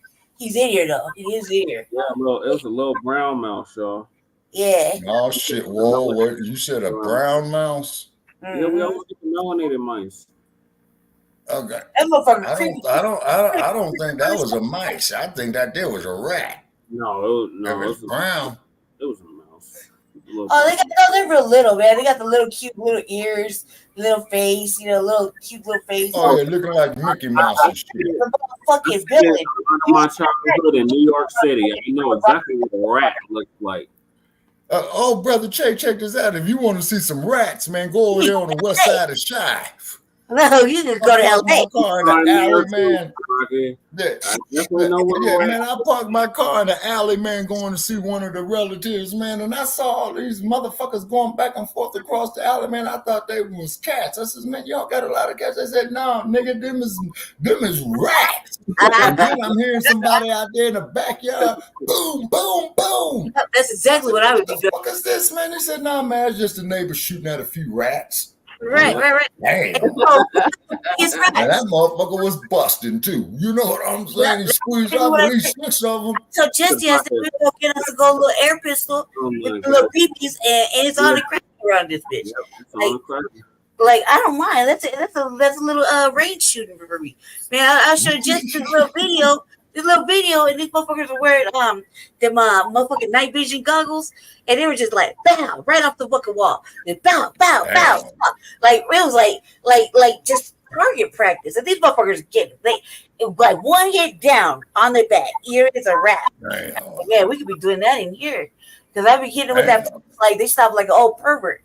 Yeah, like they got. And keep in mind, I'm gonna say this, then I'm out. But they got desert rats out here too. Because when I first came to this overpriced, raggedy motherfucker where I'm at, man, they're gonna say, "Well, Shabaka, do you want a room on the first floor?" Hell no, I don't want no damn room on the first floor. They go up. Shit, I'll crawl my triple ass up them damn stairs. Remember when it was flooding? Shabaka, we were fucked up. Stairs. Jesse's on the 3rd floor. How he got mice? Right? Like, come on now. They go upstairs. But that looks like a real nice building on the outside right there, brother. Yeah, Becca saying, Cincy got rats. Yeah. Hey, Becca, you know who's from Cincy, y'all? Sarhat Ali. She just celebrated her 70th solo return. Yep. And guess who else is from Cincinnati? The Isley brothers. Yeah. Oh, yeah. And most definitely happy solo return to Sister Shahrazad Ali. And to quote her, and I'm going to let that there. And Bootsy Collins, the rubber band. Oh, okay. I didn't know that. Okay. So what I'm going to do here, is shout out there to everybody. You know what I'm saying? Yes, and Sandman, is coming at me, man, and he's catching me with these overhand rights. Yeah, okay, so I'll touch bases with y'all tomorrow. Yep. Okay, Shabaka, we'll see you for same part time, 2. same usual place. All right, y'all have a nice night.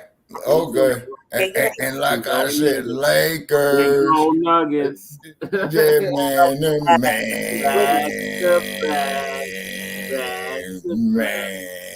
Man, they got to win 2 more in a row for me to call them. You can't really afford no more L's, cuz we already lost football. You can't afford no more L's. Well, we Pirates. The Raiders, we Pirates. We got to rebuild the team. You can't let the motherfucking ponies in the buckets take everything. Now you got to leave the ponies in the barn. Ponies in the buckets gotta just chill, man.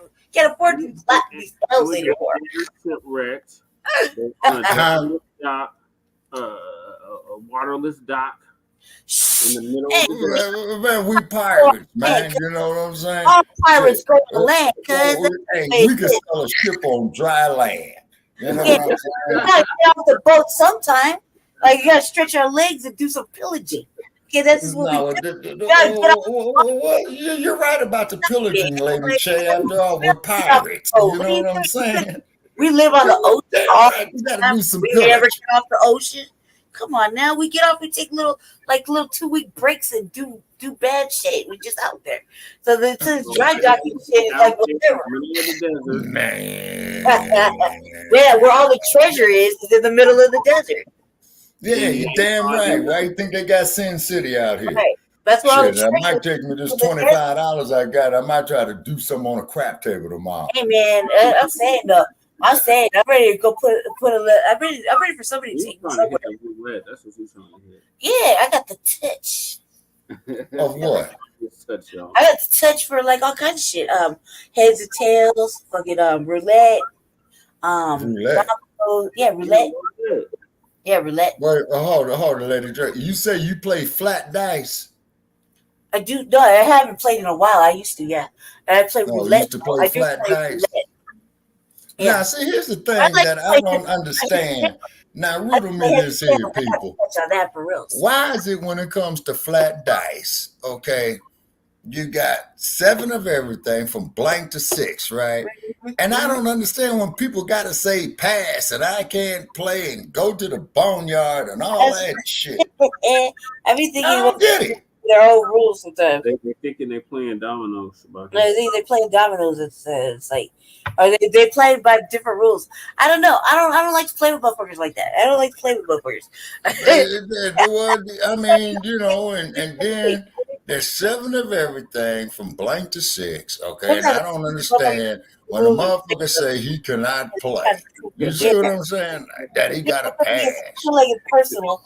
And I'm kind of petty that way. I'm like, man, this is a personal thing. That's why. Yeah. I'm like, man, I don't want to play with them. I just don't want to play like that. Like, I don't. I played like when I was growing up. My dad used to do these little things because I had a brother, right? He like we would play heads or tails, best 2 out of 3, whoever win, right? And gets to do whatever. Gets the one has to do laundry, and the other one has to go to the grocery store. It's like whatever. It's always Man, sound like you in jail on that shit. Yeah. No, it's like a corporal punishment 101 at my house. That's how I live, for real. All kidding aside, right? So we do heads or tails, and my brother's 2 years younger than me, and so I was like, all right. So you flip the coin, right? Best 2 out of 3. I get them all right, all the fucking time, every single fucking hand. Like he couldn't throw a fucking quarter, I could call in the air. Wow. And like, I'm serious, I was just good at it. And then roulette, I don't know what it is about roulette. So like, the brother showed me how to do it on the digital.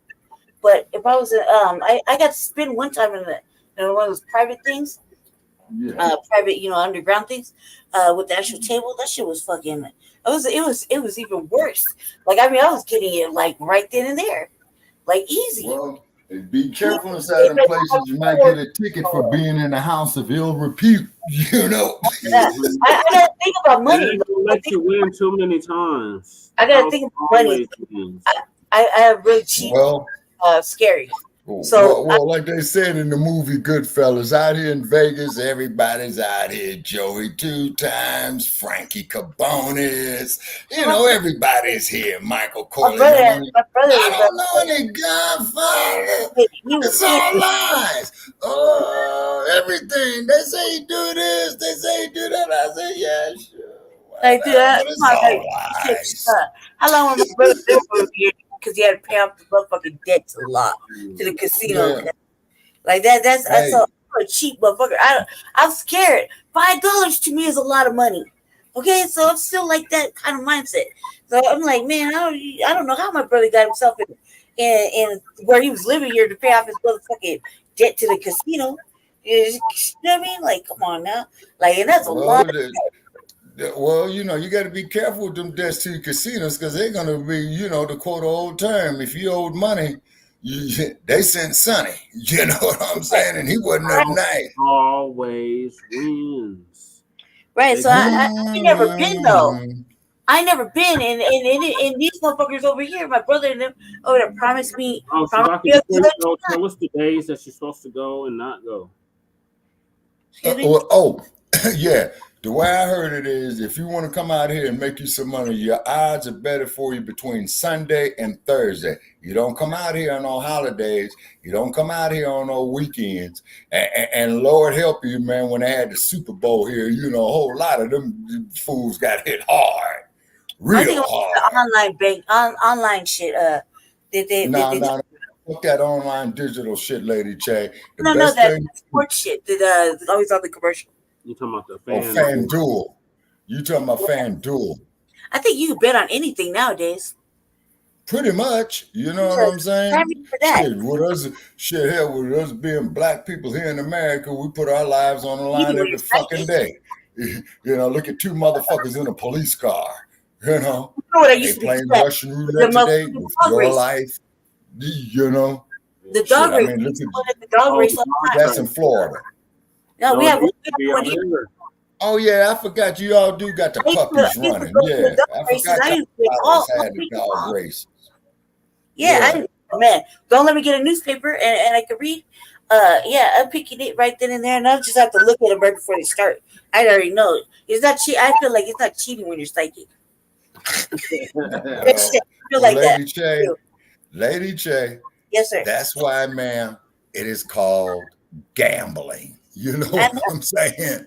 No one wants to take me no more. No, they promised me a good time, but they never really complete with the actual mission.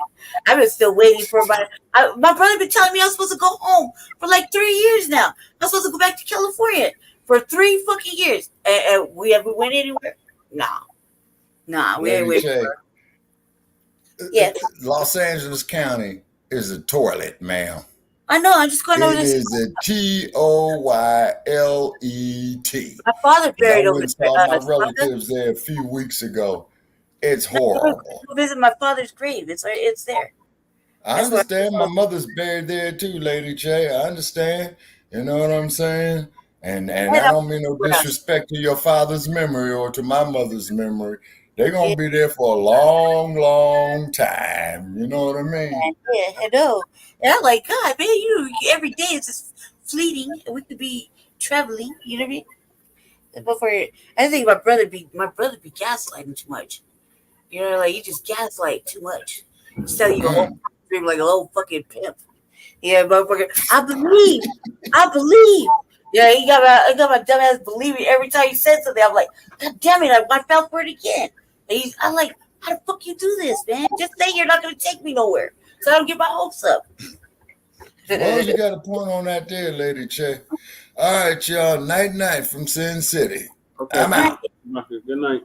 All right, talk to y'all tomorrow. Okay. All right. All right, y'all. All right. What's the next topic? Jay had alluded to it. You know, it's the WNBA. They're giving a black girl a shoe deal. Oh, hey. With a white dude. I think they owe reparation. Everything, all the sports stuff should pay reparations to. I do. I think a lot of things should pay reparations. Sports, music, everything behind the scenes. It's not done by black hands. That exploited black people. To pay reparations to. Yep. So, Lisa Guerrero is going to give us the update on this. It says no black WNBA players have a signature shoe. No. What happened? What? Caitlin Clark is getting a deal with Nike. Go ahead. I don't know why I felt like that should be like dramatic right there. I was like, she white, right? She white, right? Of course. Oh God, of course. Privileges are real.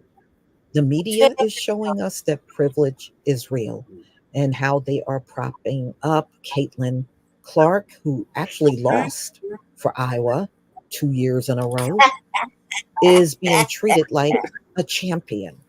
And they barely want to give any shine to Dawn Staley, who is a coach that won 3 championships. They don't want her to be in the spotlight. They prefer Caitlin for very obvious reasons.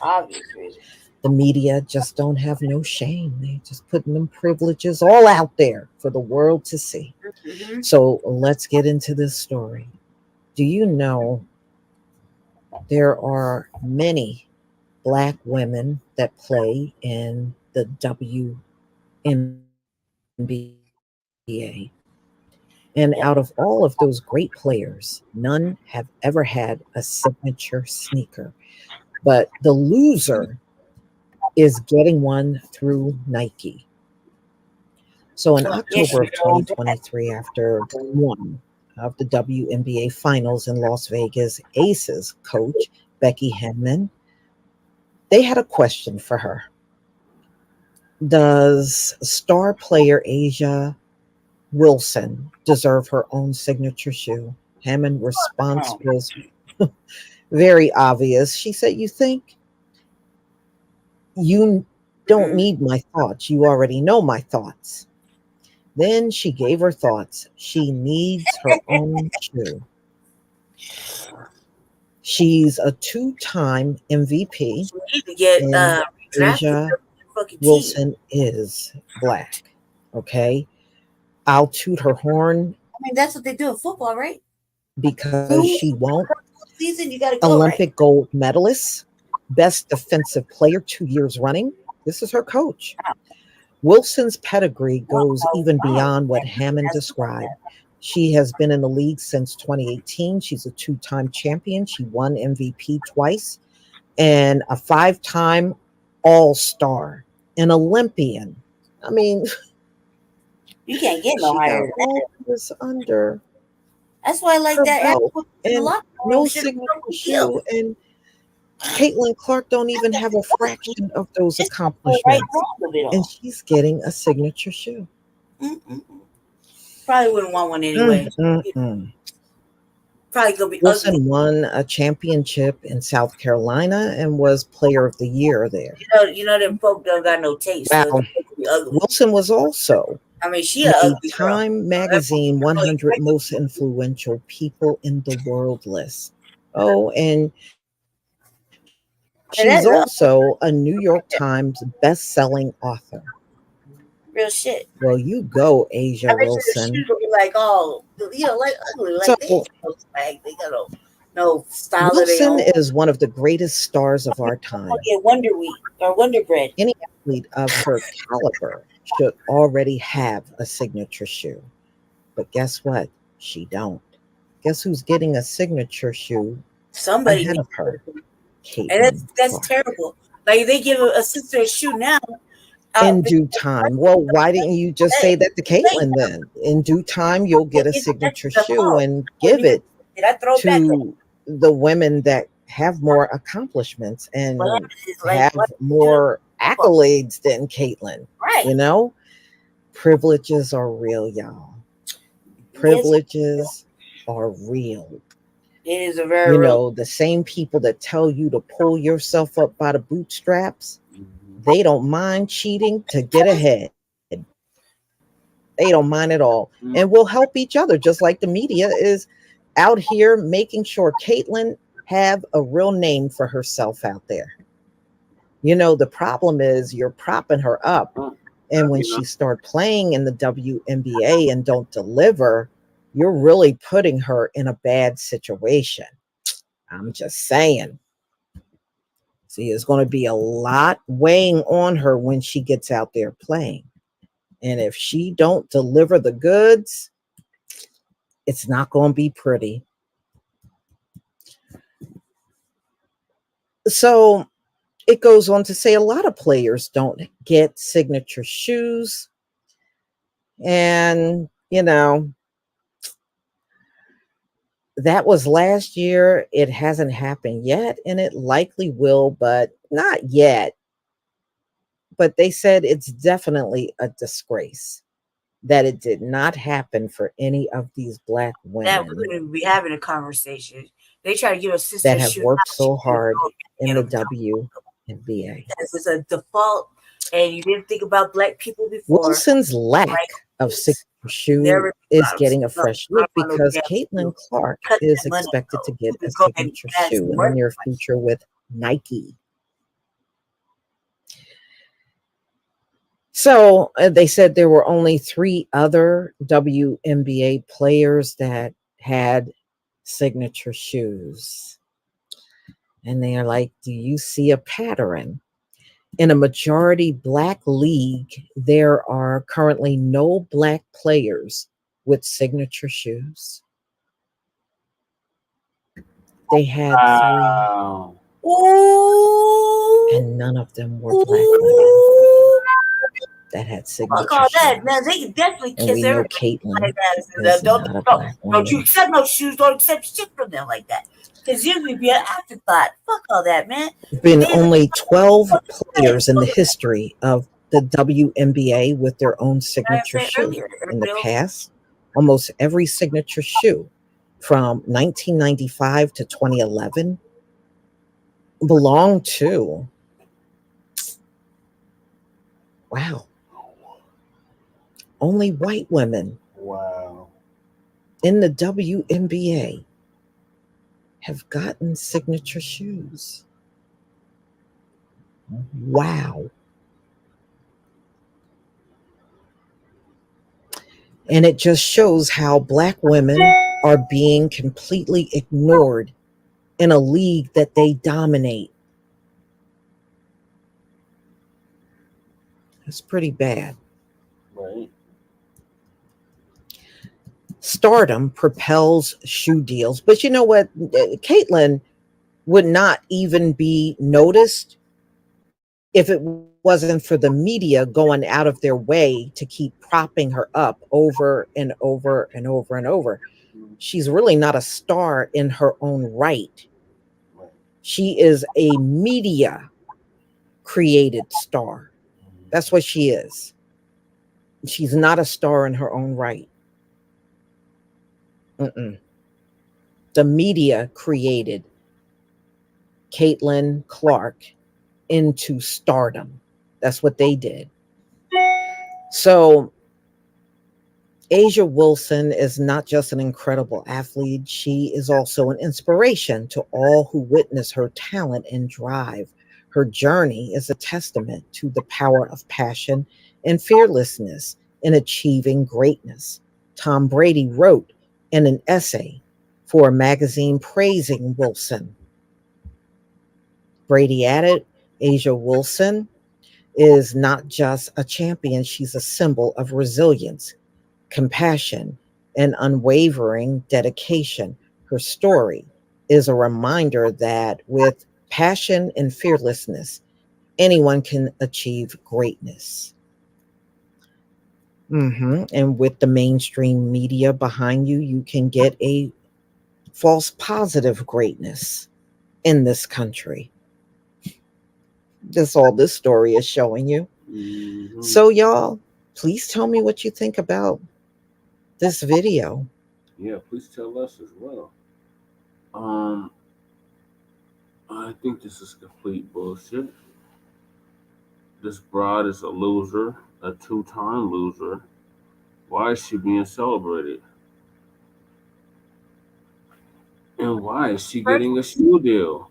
Me personally, I think that now, you know, oh man, I want to say something, but it's gonna be like looked at as majorly fucking radical. But like, as far as like I'm concerned, really, like I think like a lot of things that have exploited fucking Black people for entertainment. Yeah, you know that they owe you money. They owe you and your family fucking money.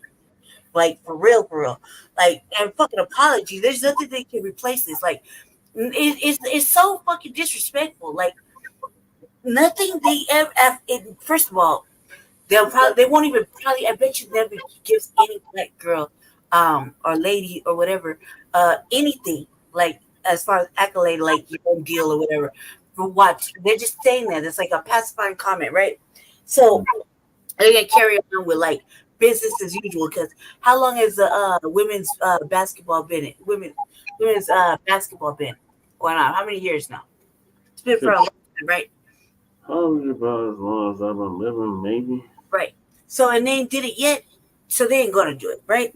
So that means I just go ahead and tack that on to reparations, ladies. Just go ahead and tack that on there too. I say that because this is like a sham. Like look at this bride. Like look at this bride. There's nothing remotely attractive about her, and she lost 2 seasons. Like they don't even let you do that in football. Like you start fucking losing the first. Once you lost that first game, man, it's all bad. Like they're just like look at motherfuckers. They ready to change you. They ready to put you out. 25. Shit. Yeah. Why she like she getting paid still, right? 27 years. Yeah, she getting paid. She lost 2 seasons. She's just a mediocre looking ass broad. I like you gonna highlight her. She's like one of those white supremacy tools that would be later used for like political fucking commentary or some bullshit like that. You know, there'd be like a sports commentator when you're like you busted your knee out and you can't play no more. Now you're gonna turn to like sports commentating and it'll like lead into some political shit too. Watch it be like that. They put her in a motherfucking dress and tie her hair back and she's gonna be a Democrat. you really just watch it play out later. This is fucking crap, man. Like, and it's an embarrassment. Like, not to mention this happened not just with women's sports. This happens every fucking place Black people play. Well, usually in the NBA, They do. No, it happens there. It happens in football. Everywhere Black people play. Because really. And we don't really hear about it too much with baseball. I'm sure it happens there too, or hockey. You know? It's different in the NBA, Lady Cherry, because in the NBA they give majority of Black players get the shoe deals. Yeah, but it's not. That's not. I guess that's part of the point of what I'm making. I guess the other point is either way, everybody's getting exploited some way, some shape, some way, somehow. Either they're forced to speak on certain things, or they're forced to maneuver a certain way, or it's something. They're not getting paid like we might think it's an exorbitant amount. WNBA players we don't know. Players are getting paid. Yeah, I mean, like, come on, like, I just feel like there's a lot of exploitation. Did you see her pay $300K for 4 years? See. I just feel like that, like Chewbacca would be the one to talk about it because Chewbacca's always talking about nobody exploited in fucking sports. You know what I mean? I can't remember off top what he says exactly. Exactly. She might be related to them. I wouldn't be surprised. I gotta look into it. Brother, I gotta look into it. Did you see her pay? Okay, that's a lot of motherfucking time. Like I would think that, like when they do football, like look how they did Russell Wilson, man. Mm-hmm. Hey, lost like oh man, he's gone. He out of here. It don't matter what he did. He's out of here. Just gone. Yeah, look how they did. Look how they Deion Sanders, right, when he was not winning like a couple games. Like it was all bad for him. Like I don't know what's going on right now because I'm not paying attention. I'm still on kind of like half in, half out on my Black vacation. So it's like whatever. I'm not paying attention right now. They gave him a $2 million contract. They renewed it?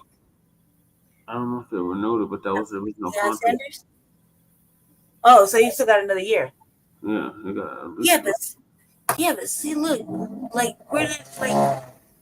So old boy had a fucking how long was Russell Wilson's contract? Shit up. It was like $25 million. But how many years? For like 8 years. Okay, look, he out of here now, so he can happen to anybody. $50 million for like 8 years or some shit. Where'd he go? Where'd he go? I forgot who picked him up. I can't remember now. Mm-hmm. No, we can go back to the Seahawks. What's the next topic, Sleepyhead? The next topic. If you have nothing else to add on this, he passed out. It's a wrap. It's the dump. Late and shit, and we want to make that perfectly clear. Go ahead, just go ahead. You fall asleep because you can hear it in his voice, right? You fall asleep. It's a wrap. You're in the hands of the doll at that point. You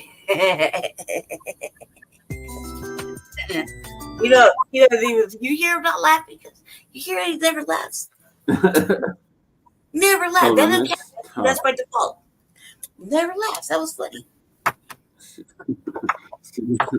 The next topic is the dump, as in human shit, is angry at the court composites. Always an issue. The bias allegations. I just want to know why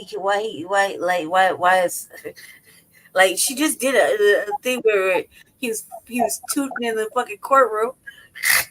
Oh, stanky booty and shit. Like, come on. Like, he's always got a problem somewhere. Always. Always. It's like you can't go one day without it. He dumped full temper tantrum while he was in the court. Oh, Trumpy. Starting up the whole sticking Yeah, up. he's like he real stanky shit. Like, come on.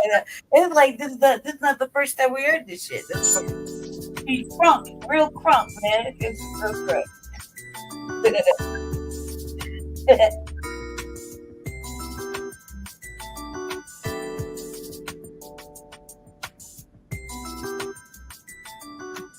So soothing. Ladies and gentlemen, sometimes life gets to be so serious that you gotta kind of lay back and laugh a little, you know? Well, Donald Trump is raging, you know, which we know that's nothing new, but he's raging because he's upset about the courtroom sketches that are being done of him. He says the artist is purposely trying to make him look terrible. I concur. They were extra with the shadowing. I guess Donald Trump don't own any mirrors. I guess, you know, we can't hold that against him. Maybe he just doesn't. So he's been raging about the way he's looked in these composites. I don't know which is worse, Trump or the dude I behind think him. it's hilarious, but it still looks like Donald Trump, don't it? He look I mad think so. fucking like constipated. By the way, you know, Oh my somebody God, you look slow as hell thought right here. these sketches were good enough because they hired these artists. And I think they said there's like 3 of them. And, you know, no matter what picture you look at Donald Trump, it's pretty much, drawing. it's pretty much the same, you know. Yeah, Donald Trump do look rough looking, but he does look rough looking in real life too. I mean, Right. let's be real here. It's the truth. Look at all 3 of them behind him. Here's more. And I think what also enraged Donald Trump is they captured him sleeping. You know, a couple of days he was in court and he was Every sleeping. time we're sleeping. And that was also captured, and I will show that to you. Yep. Got my Lokes on. You can't It don't see. matter. Okay, Look. so they captured Donald Trump sleeping, and he was also very upset that they withdraw him while he was sleeping. But why wouldn't they? You were in the courtroom doing that, and I think he fell asleep more than once. And you know, some said it gives the appearance that he doesn't care. I don't know. Maybe it's his age, y'all. You know, people Donald Trump's age, they just tend to doze off real easy. Yeah. But yeah, he was enraged over this too. Oh, Donald Trump. Donald Trump can't keep his eyes open.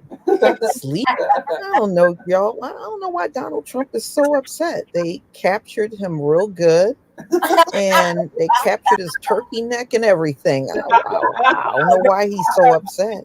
You know, they only have a limited amount of time to, you know, really draw these things up real fast as the court cases are going. So, you know, it may not look the way you want, but I would look at that and say, that's Donald Trump, right? That's Donald Trump. That's Donald Trump sitting in court. Yeah, I guess he don't like that, huh? Yeah, I mean, in order for him to be exploding on his attorneys over what the sketch artist did, yeah, I guess it really is bothering him. I don't know, Donald Trump, you probably keep and frame these pictures, you know, as a memoir of you going to court over, what, 88 indictments. Like drawing a I think the one that he's in right now, the hush money, this one is 34 indictments, the court case that's going on about the hush money. You look like any average old crotchety motherfucking Floridian.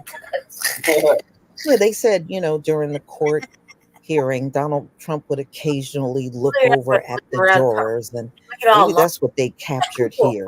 You Pull it know, together. it seems like the sketch artist just got all the lines and wrinkles and everything in his face. Maybe that's what he's upset about. Maybe he wants a smooth looking face, you know? I don't know. I don't know. How do you do that on Donald Trump? I don't think it can be done at all. I don't know. What do y'all think? Y'all think the sketch artist deliberately tried to make him look terrible? Shadowy or extra wrinkly, nothing. That motherfucking Trump's face looked like he got a motherfucking time warp going on. Okay. Wow. Like the beginning of One fucking really does look a terrible. black hole is Look at this one, Lady Che. like this motherfucker was smoking crack. He's not the same artist. Oh, Donald Trump. He's like, man, I I just guess that's the price you pay when you have to go to court. yeah. He Somebody turned around will and looked at me, surely be there to draw an ugly picture of you. Damn, like they show you ain't got no I lip. guess that's supposed to be the flag over there. Wow. I understand the red and what's up with all that orange? Squirrel like and extra Took fringe. us the American flag over there. Oh well. Nevertheless, you know, I don't know, but it's still Donald Trump. It's definitely still Donald Trump. The guard's like all pot bellied and comfortable and shit, just right there. I wonder if he gets back in office. Do y'all think he's going to try to have the sketch artist in the courtroom fired? What have I hired you for? Look, that's what I hired you for. Donald Trump might be that mad since he's raging over this. Yep. He might be mad enough to do it. The judge You know, fire that guy. Fire those people in New York. You know?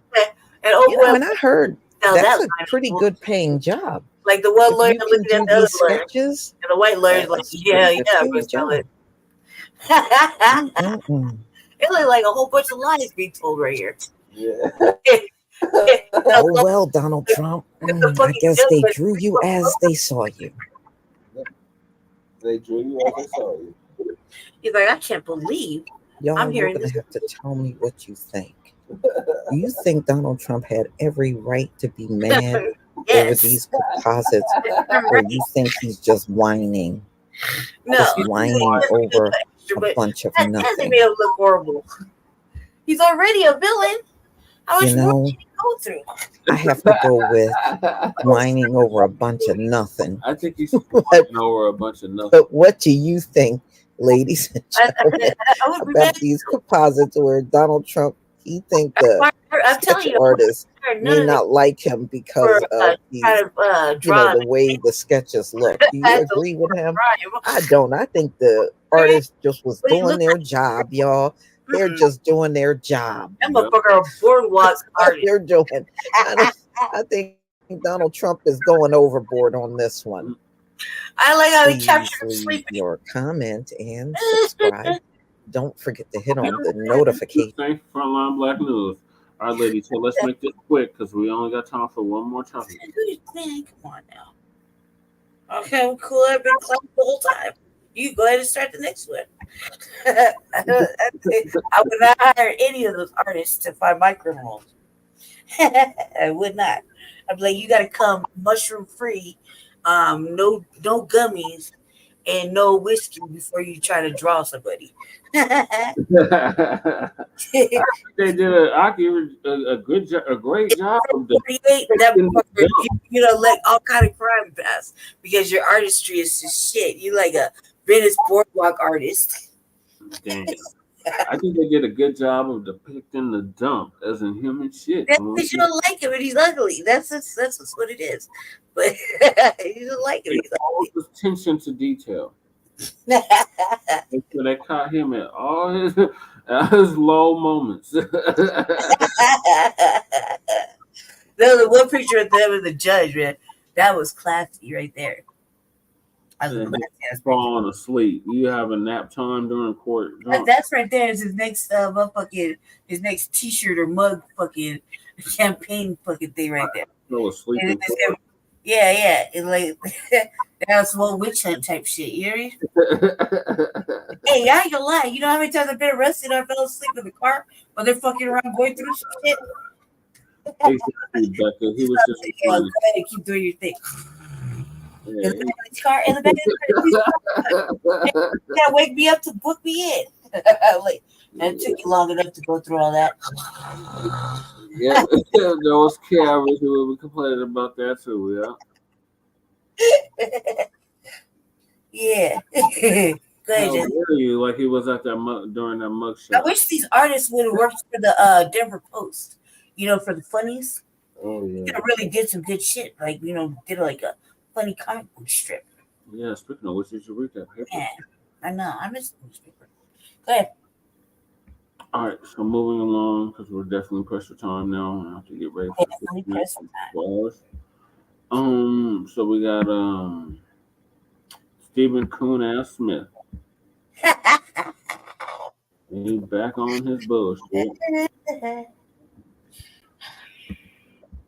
So he calls himself going after the Democrats because he's trying to get on cool with Black society, and we're not accepting him. His Black card's been revoked.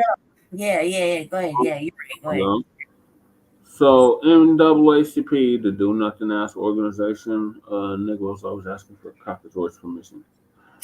Last, Stephen A. Smith, Fox critique of the Democrats.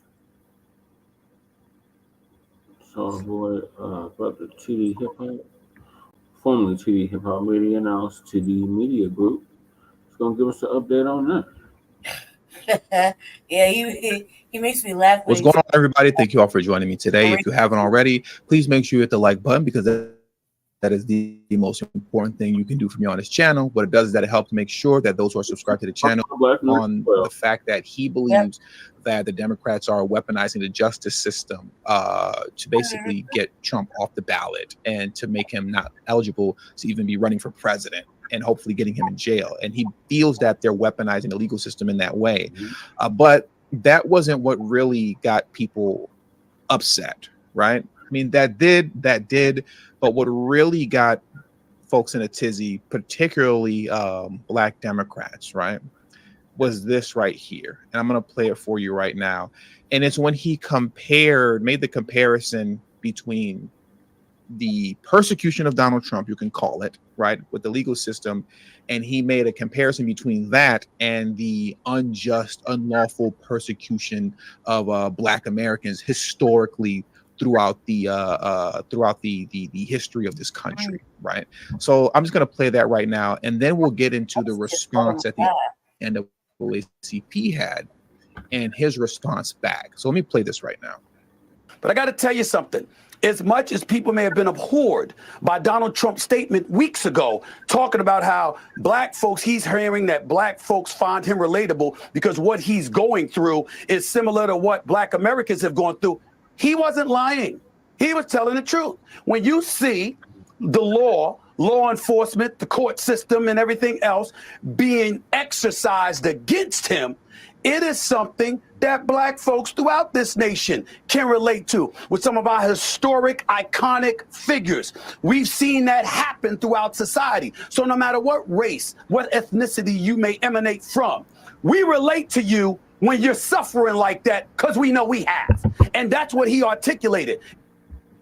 So that's what a lot of people got upset with Stephen A. Smith about, that he drew that comparison between Donald Trump apparently suffering and the historical suffrage of Black Americans at the hands of the legal system unjustly. People got upset about that, right? A lot of people got upset about that. Yeah. And Stephen A. Smith did make a response video towards Black people directly, but I'm not going to get into all that right now and play that video because I really just want to come to the response of what the NAACP stated. So the NAACP responded to Stephen A. Smith, and they stated this, and let me zoom in so you guys can see this better. And I really need to do the zooming in thing before I even start hitting the record button, honestly. But the NAACP stated this: relatable, show of hands, anyone in your Black family have 88 felony charges pending? filed for bankruptcy 6 times, made an attempt to overthrow a presidential election and our democracy, and still have the ability to fall asleep in court and dream of being president of the United States? Blasphemous. Hashtag blasphemous. And for those of you who don't know, blasphemous is pretty much kind of Stephen A. Smith's catchphrase. It's kind of like a running joke, you know. Everything is blasphemous. If you say something that he disagrees with, is blasphemous, you know. So that's what they ended the statement with.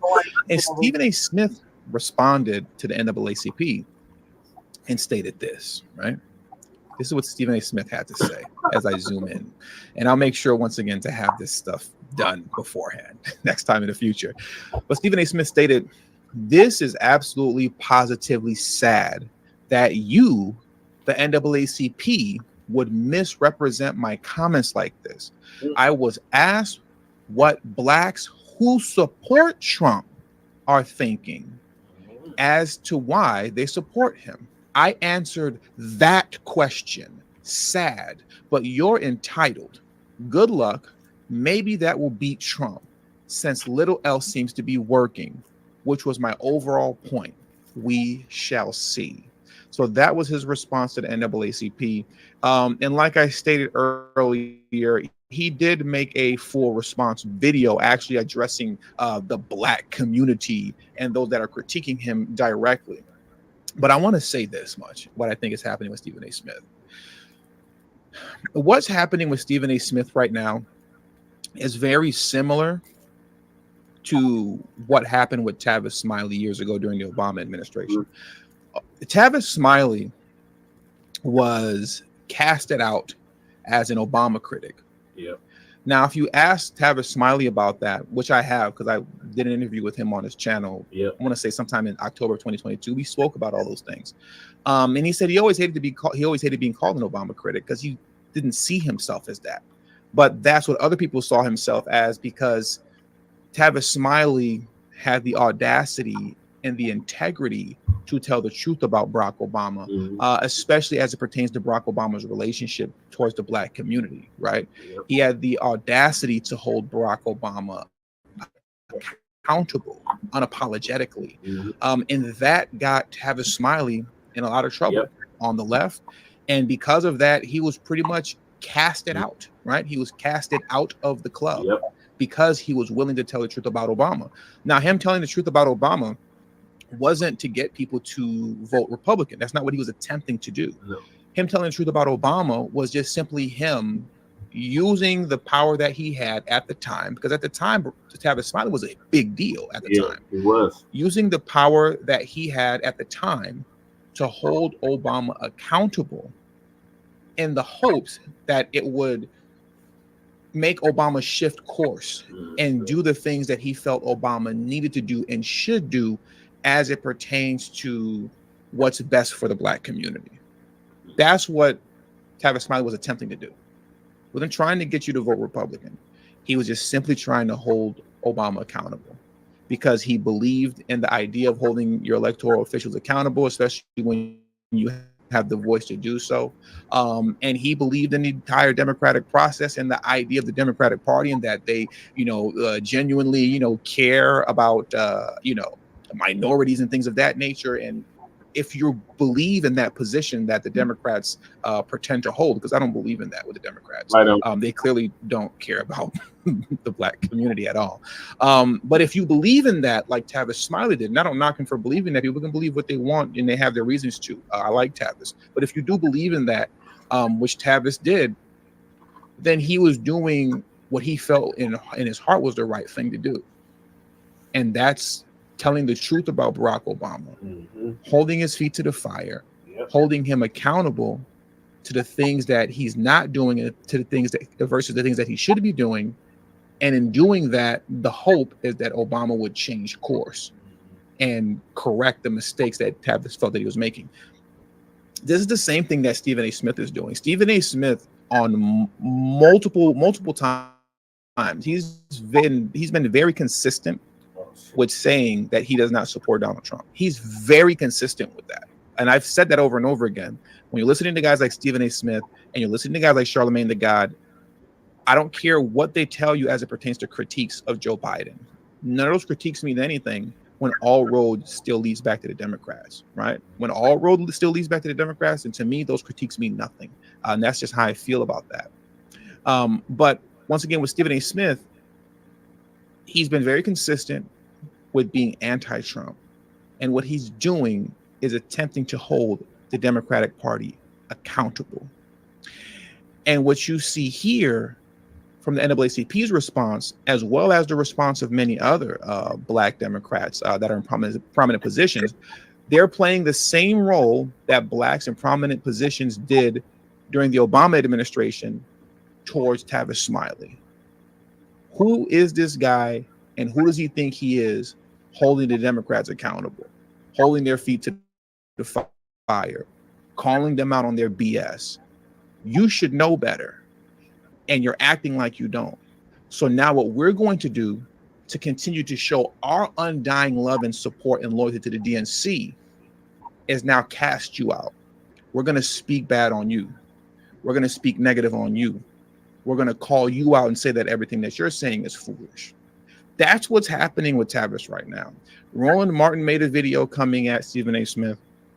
We're now seeing the NAACP coming at Stephen A. Smith. And it'll be very interesting to see how things play out for him after the election is over. And most importantly, in my opinion, once his contract is up with ESPN, or I believe Disney, because Disney's the parent company, if I'm not mistaken, right? When his contract is up, if Stephen A. Smith all of a sudden finds himself saying, hey guys, you know, I'm going independent now, then we all know what happens. We all know what happened if Stephen A. Smith goes independent, because Stephen A. Smith doesn't want to go independent. Disney pays him very handsomely. They pay him an amount of money that he most likely will never make going independent. Now, will he make a lot of money independent? Yeah, he'll make a lot of money independent, a whole lot more than any of us talking about him right now. But that's not what he wants. He doesn't want to be independent. He wants to continue to make the tens of millions of dollars that he's making under contract with Disney. But to me, that will determine what all this talking that he's been doing as it pertains to holding Biden and the Democrats accountable. That will determine the effect that it has had on his career. If Disney doesn't re-up on a contract with Stephen A. Smith, and Stephen A. Smith is their number one superstar, if they let him go once that contract is up, and now Stephen A. Smith says, hey guys, I'm going independent now with the Stephen A. Smith show full time, and that lets me know that he's out the club.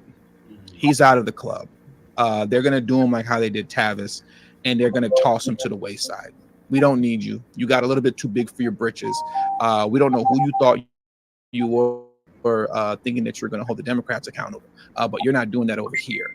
When you got guys like Roland Martin, you got guys like the NAACP, people like the NAACP, groups like the NAACP, that are not going to have Stephen A. Smith back and won't themselves tell the truth about the Democrats and their relationship with the Black community, then that just creates a situation where anytime someone like a Stephen A. Smith currently pops up, or Tavis Smiley in the past pops up, anytime they pop up, they're easily removable because none of the Black elites, you can say for lack of better words, will ever have their back.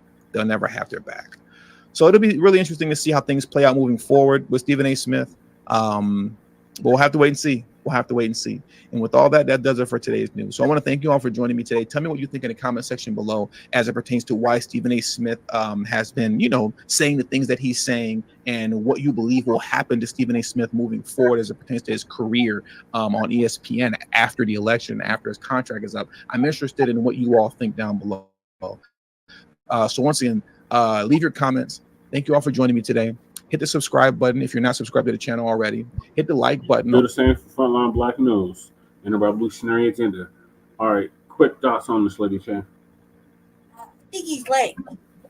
I think that, you know, they always try to punish Stephen A. Smith, but he just gets out of it. Like, you know, it's short lived. It's like a Whoopi Goldberg thing. You know what I mean? Like he's always gonna be the spirited talking voice, like, for whatever the propaganda is, you know, the feel set. So it really don't matter to me. Like, he'll have a job somewhere, or Yeah, that's all he's concerned about is making his paymasters some money so they can give him some of it. I think that I watched the actual video when he apologized, and it really wasn't an apology. Felt like it was a fucking spirited rant. It's a perfect segue. Yeah. There you go. Yeah, go ahead. So Stephen A., as Lady Shay has already alluded to, apologized for Trump comments made on Fox News. I thought it was a spirited kind of like, yeah, it was. Okay, what's going on, everybody? We are here. We're live. I want to thank you all for joining me today. Podcast, right wing, right leaning, whatever you want to call it. He was going from each one critiquing and having the audacity to hold the Democrats accountable, right, for having Joe Biden as the one who's up for nominee to run against Donald Trump. And I want to play a couple of those clips for you right now, because now it all makes sense when you see all the things that he's been saying on Fox News, News Nation, PBD podcast, and you take all that and you couple it with the critiques that he's had about the DNC over and over again on his own podcast, the Stephen A. Smith Show. It's starting to make sense now why they're coming down on him so hard, to the point to where he apologized. So let's get into this first clip right here. This is Stephen A. Smith on News Nation, I believe, with Chris Cuomo. And I'm just going to play a little quick snippet of what he was talking about and what he had to say. Let's get into that right now. That's why I said what I said. Do you believe that the culture of grievance in America that has already had a home for many years in the Black American community, do you believe that there is a chance, the mythology that the Black vote will never move to the Republican Party? We have seen, I think we have a graph, it's always over 80, 88, 90% going to the Democrats, but there has... It's embarrassing. Here's a better chart. What you're looking at right here is the upward progression with which Black Americans have consistently, and when we're saying Black Americans, we're really talking about Black men, but have steadily began to vote Republican, right? 2012 to project to what's projected to be 2024, right? So the Republican vote amongst Black Americans has gone up steadily, election after election after election after election. But as it pertains to the vice grip that Democrats have on the neck of Black America, this right here really does it justice. As you can see, it's too big. No diddy. I can't pause. No diddy. I can't even show you that graph the way that I wanted to. I can't show you the graph the way that I wanted to. It's coming up, way too large. We'll say it's way too large. But on this graph here, that I've shown a bunch of times before, it just highlights that shift when it happened in 1964. Once 1964 hit, from 1964 onward, Black Americans have been voting Democrat to the tune of 85 to like 90%. But yeah, I can't show you that graph right now because it's too big. Pause. No diddy. So let's just get back into what Chris Cuomo is talking about, and what Stephen A. Smith's response is. Been some creep. Do you believe he could get 20%? I'm going to rewind it back just a little bit. The Democrats, but there has been some creep. Do you believe he could get 20% of the Black vote? I don't believe he could get 20%, but I don't think he needs 20% in order to win the next election. I think the fact of the matter is that, as Charlemagne the God said on several outlets over the last several weeks, and especially when I spoke to him, Joe Biden is not necessarily inspiring. We don't want to admit publicly that Joe Biden's 81+ million votes that he received in the 2020 election was a byproduct of people voting against Trump more so than voting for him. So people were incredibly inspired to go to the polls in 2020. There's a legitimate argument right now they're not going to be as inspired to do so in 2024. You couple that with the fact that you might creep up an extra 2 points or 3 points in terms of receiving the black vote if you're a Donald Trump. Because remember in 2020 when he was campaigning, or actually 2016, I'm sorry, Chris, he said, what else do you have to lose? That's literally what he challenged the black community with. And you had a lot of people scratching their heads asking that question because yes, we get a lot of lip service and we're talked about it, we're talked to in terms of this is what they're going to do to you. This is why you should be scared of them. What about what you're bringing to the table? What about what you're offering? And what he's getting into right now is a lot of what we've discussed as well. Is essentially the fear mongering isn't working. The fear mongering is not working. And at some point, you've got to bring something to the table. And here you have Stephen A. Smith echoing this out loud, literally saying with Chris Cuomo, like the fear monger isn't working. You know, you've been doing that for a long time. At some point, you've got to bring something to the table. But clearly, as I've discussed ad nauseum on this channel, literally for years now, the Democrats never bring you anything to the table. The only thing that they bring you is fear, and apparently this reality that if Trump gets back into office, they're gonna put you all back in chains. They're gonna put us back in chains. They're gonna put you all back in chains. He's gonna bring back the transatlantic slave trade. That's what he's gonna do. That's what's gonna happen. That's all they have to offer. And once again, in this day and age, it doesn't appear as if it's working to the same degree that it has throughout the years, but that's still yet to be seen. But this is, once again, just one example of a few examples that I'm going to show you of Stephen A. Smith out here, like I said, in these right-wing streets, just holding the Democrats to task. Here's another clip here. And this is definitely blasphemous, what you're going to see and hear from Stephen A. Smith on this clip here. Definitely blasphemous, if I may quote Stephen A. Smith, where he's on the PBD podcast on Valuetainment, and he's giving praise and respect to Sean Hannity, as well as giving praise and respect to Bill O'Reilly. That's blasphemous. That is blasphemous. Let's get into this. Deal. But then I turn around and I go over to the right. I'll watch Chris Cuomo at 8. And I'll turn around and I'll watch Sean Hannity at night. We are very friendly with each other. We're friends. We've known each other for over 20 years. A lot of people despise Sean. Some go as far as hate. And then there are others who think that he is not as real and as authentic as he comes across. I'm here to tell you, he believes what he says. I'm here to tell you, I do believe he's authentic. And I don't agree with at least half of what he says. He knows I think he's nuts half the time. But this is what I marvel about at him. I have never in my life encountered anyone in this business more consistent than him. He doesn't stop ever. On camera, off camera, he's on message. Hannity is who you're talking about. Hannity. It's like, I'm just looking at him, I'm like, how do you do it? And that's not easy to do. And that's not easy to do. And he does, I mean, every day, every night, he's on message. I looked at. You can't be praising these, right-wing, MAGA-loving, demonic nuts like this, Stephen A. Smith. You can't be doing that. And of all places, they're programming. You're doing it on a PBD podcast. This is blasphemous. This kind of respect that he's showing Sean Hannity is blasphemous. And if you thought that was blasphemous, the respect that he's going to show towards Bill O'Reilly is even more blasphemous. I don't know what Stephen A. Smith was thinking. I don't know what he thought. He thought he can hold the Democrats accountable on right-wing podcasts and on right-wing news outlets. Are you crazy? You're getting too big for your britches. It's time for the Democrats to cut you down to size. Every night, he's on message. I looked at Bill O'Reilly. Why did I look at Bill O'Reilly? Ladies and gentlemen, winner. Nearly 20 years on Fox News.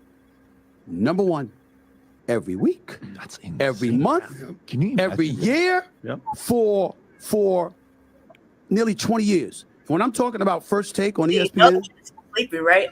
That's where I get it from when you hear me say, I'm number 1. Every week, every month, every year. I got that from watching Bill O'Reilly because that's the respect that I have for him igniting and basically defining the space that we're now all living in. Way too much praise, Stephen A. Way too much praise. Oh, it's time for the DNC leadership team to cut you down to size. I don't know what you were thinking, brother. I don't know what you were thinking. You must not have learned and saw what happened with Tavis, you know, back in the day when he had the audacity to hold Barack Obama accountable. And on no level am I holding him to the same level as Tavis Smiley. Some of you may know, you know, how much like Tavis, right?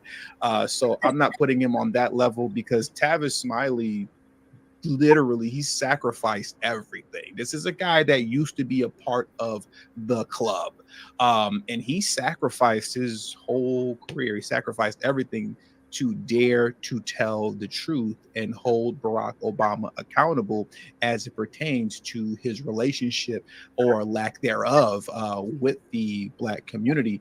Meanwhile, constantly parroting and putting on a facade that he was for the Black community, and I'm rising from the ashes of Jim Crow and slavery. You finally got a Black president.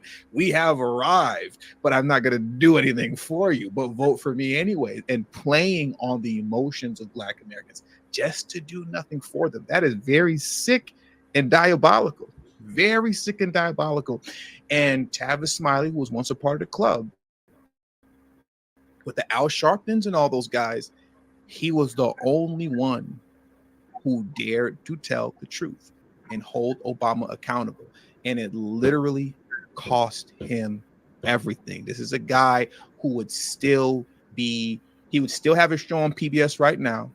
It would probably have moved from PBS to, like, you know, MSNBC or one of these other major networks by now. You'd still see him as some sort of a pundit on all of these, you know, mainstream media outlets. He would be making millions of dollars right now. He literally gave it all up to tell the truth and never backed down from it and never apologized for it either. Never, not once did he apologize. So I just have to make sure to give you that long soliloquy, from, if I'm saying that word correctly, towards Tavis Smiley, because on no level. Yeah, I don't think you said that word correctly. Jesse, wake up. Tavis Smiley never apologized.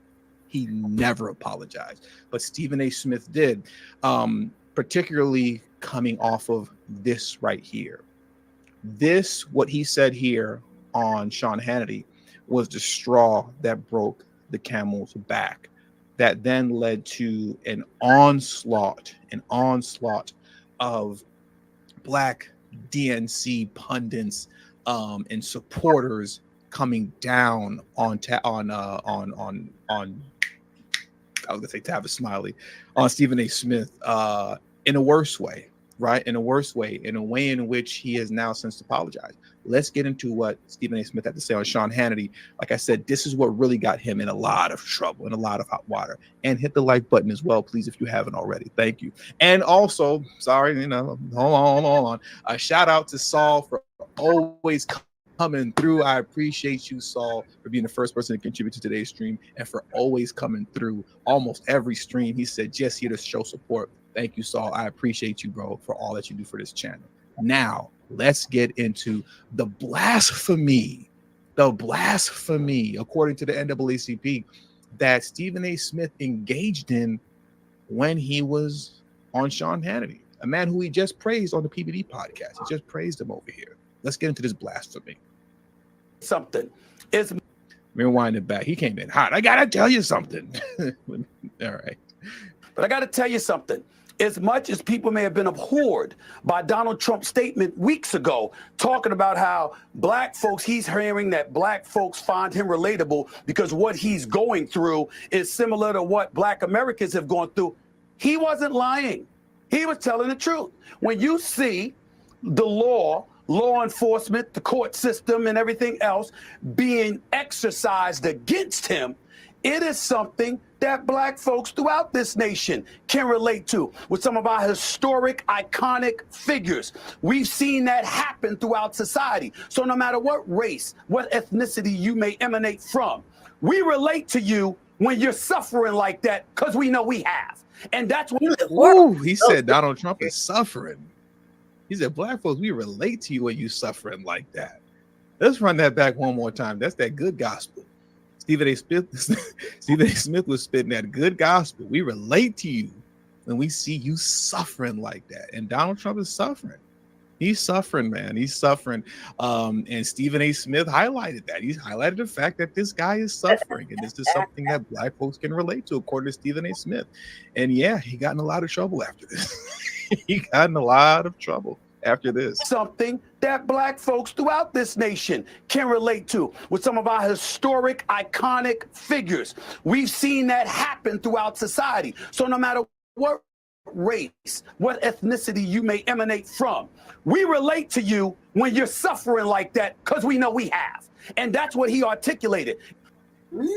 Well, like I said, after that, he got in a whole lot of trouble. Everybody came down on him. And he tried to explain himself. He tried to explain what he really meant. He swore up and down that you all misinterpreted what he was saying. But no one cared. NAACP, Roland Martin, D.L. Hughley, and a host of others came down on Stephen A. Smith's head heavy. And they broke him. They broke him. They broke Stephen A. Smith. In the last video that I did concerning Stephen A. Smith, I talked about how the video that came out yesterday, I discussed how we'll see how everything plays out for him as it relates to the similarities between him and Tavis Smiley, though he definitely is no Tavis Smiley because Tavis Smiley never backed down. He never apologized. But as it pertains to the similarities at the time that I was discussing yesterday, I said it'll be interesting to see what happens with Stephen A. Smith after the election and once his contract is up with Disney/ESPN, right? If I'm not mistaken, Disney owns ESPN. And I stated that if when his contract is up, all of a sudden he finds himself coming, live on his Stephen A. Smith show and saying, "What's going on, guys? Stephen A. Smith is going independent." That lets you know all you need to know. He went independent because he's no longer in the club. And I said in the last video also as well, believe me when I tell you, he doesn't want to be independent. That Disney money hit different. That Disney money is good money. There's a lot of M's in that Disney money. Stephen A. Smith is not trying to go independent. Will he make a lot of money independent? A whole lot more money than I'm making here on YouTube. Yeah, he'll make a lot of money going independent. A whole lot of money. But it will not compare to the lifestyle that he is afforded by being contracted with Disney/ESPN. And that was what I said in the last video. And it looks like that has held up to be true. It's held up to be true because the next day he apologized. And here is the apology. They broke him. He said, "I want to keep that Disney money, man. I'm trying to keep that Disney money." To touch on, rewind it back just a little bit. I wanted to touch on something that I made news about just a few days ago. He sounds sad, doesn't he? Where's all that energy at? He sounds down, sad, and depressed. It's very unfortunate. I don't like to see people like this. I don't like to see people like this when you're just defeated. When you're forced to do something that you really don't want to do and that you really don't feel in your heart to do, but you have to do it because, you want to maintain that lifestyle, man. Like I said, that Disney money, hey, man, I mean, I'm not trying to convince anybody to walk away from Disney money, so I get it. You're going to hold on to it. But, I do hate to see it. I know some people see Stephen A. Smith looking down and sad right now, and they're like, forget Stephen A.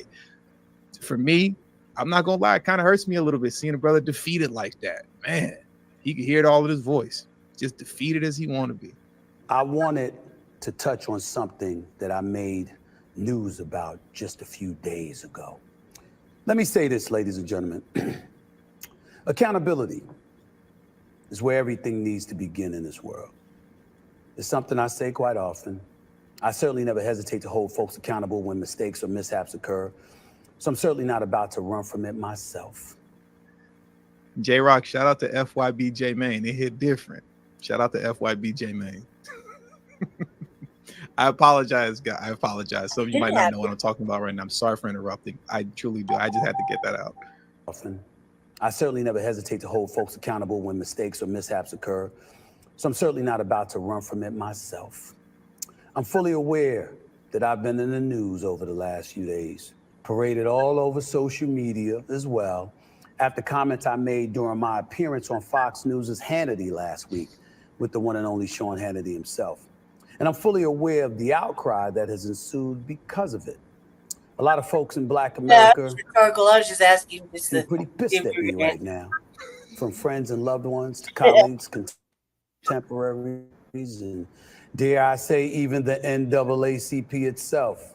Quite a few folks were put off, if not flat out offended, after my words were interpreted as associating support for Trump from the Black community with all the legal issues he's facing. For that, I sincerely apologize. To be clear, my words. There's more. Just had to take a moment of silence because it is sad.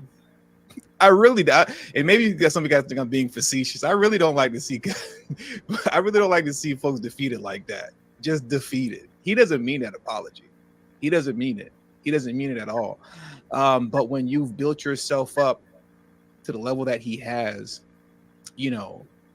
attached to the mainstream, it's hard to detach. Like I said, from those millions of dollars, it really is. It's hard to detach. If you don't build yourself up independently and you're attached to the machine, it is hard to let go of the machine because of the lifestyle that it affords him. And like I said, like you might think I'm being facetious, but I'm not. Feel bad for him, man. Feel bad because he does not mean this apology. He doesn't mean it at all. But they broke him.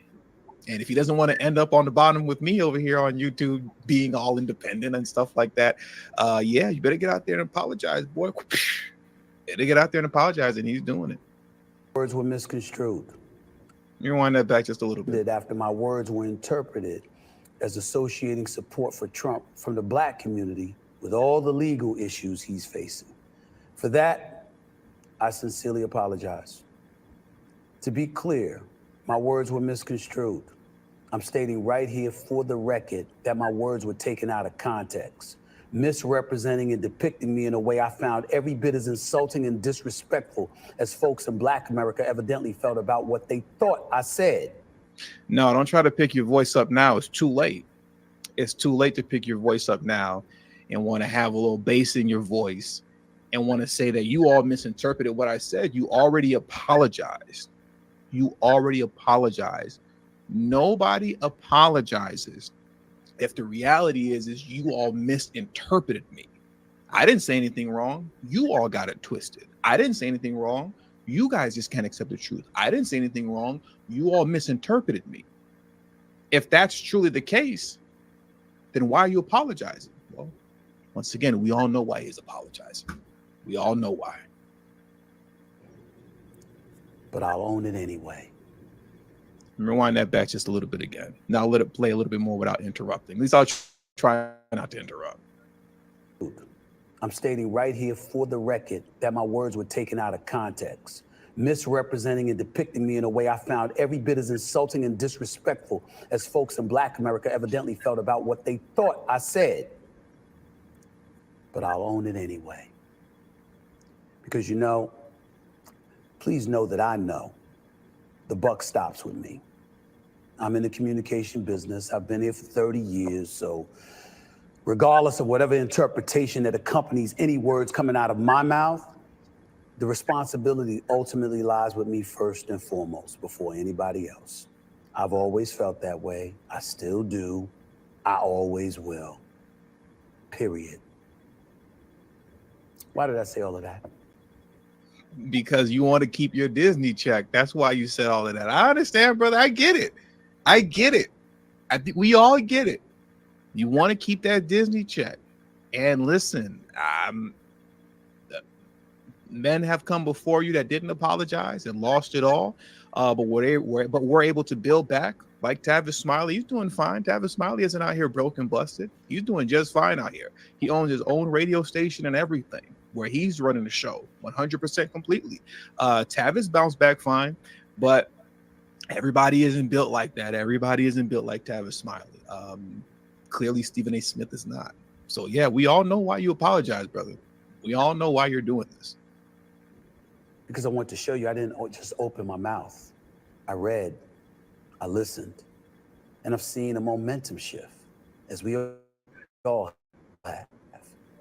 Anywhere I appear, no matter my subjectivity relating to what I feel, is still going to be based on facts being presented into the stratosphere. That is who I've always been. It is what I will always continue to be. But it's never exercised with malice in my heart and soul. Certainly never to insult or harm the Black community, my community. My thoughts are put out there to present views I believe are pertinent, that alerts us to what's going on, what missteps may be taking place, and how, if at all, they could be corrected. I hope everyone can understand and appreciate my intent, if nothing else, as we march forward right here with the Stephen A. Smith Show. But just because my intent was harmless doesn't mean my words were harmless, and I know that. I can always do better, and I'll strive to do just that every single day that I'm alive. God. Yeah.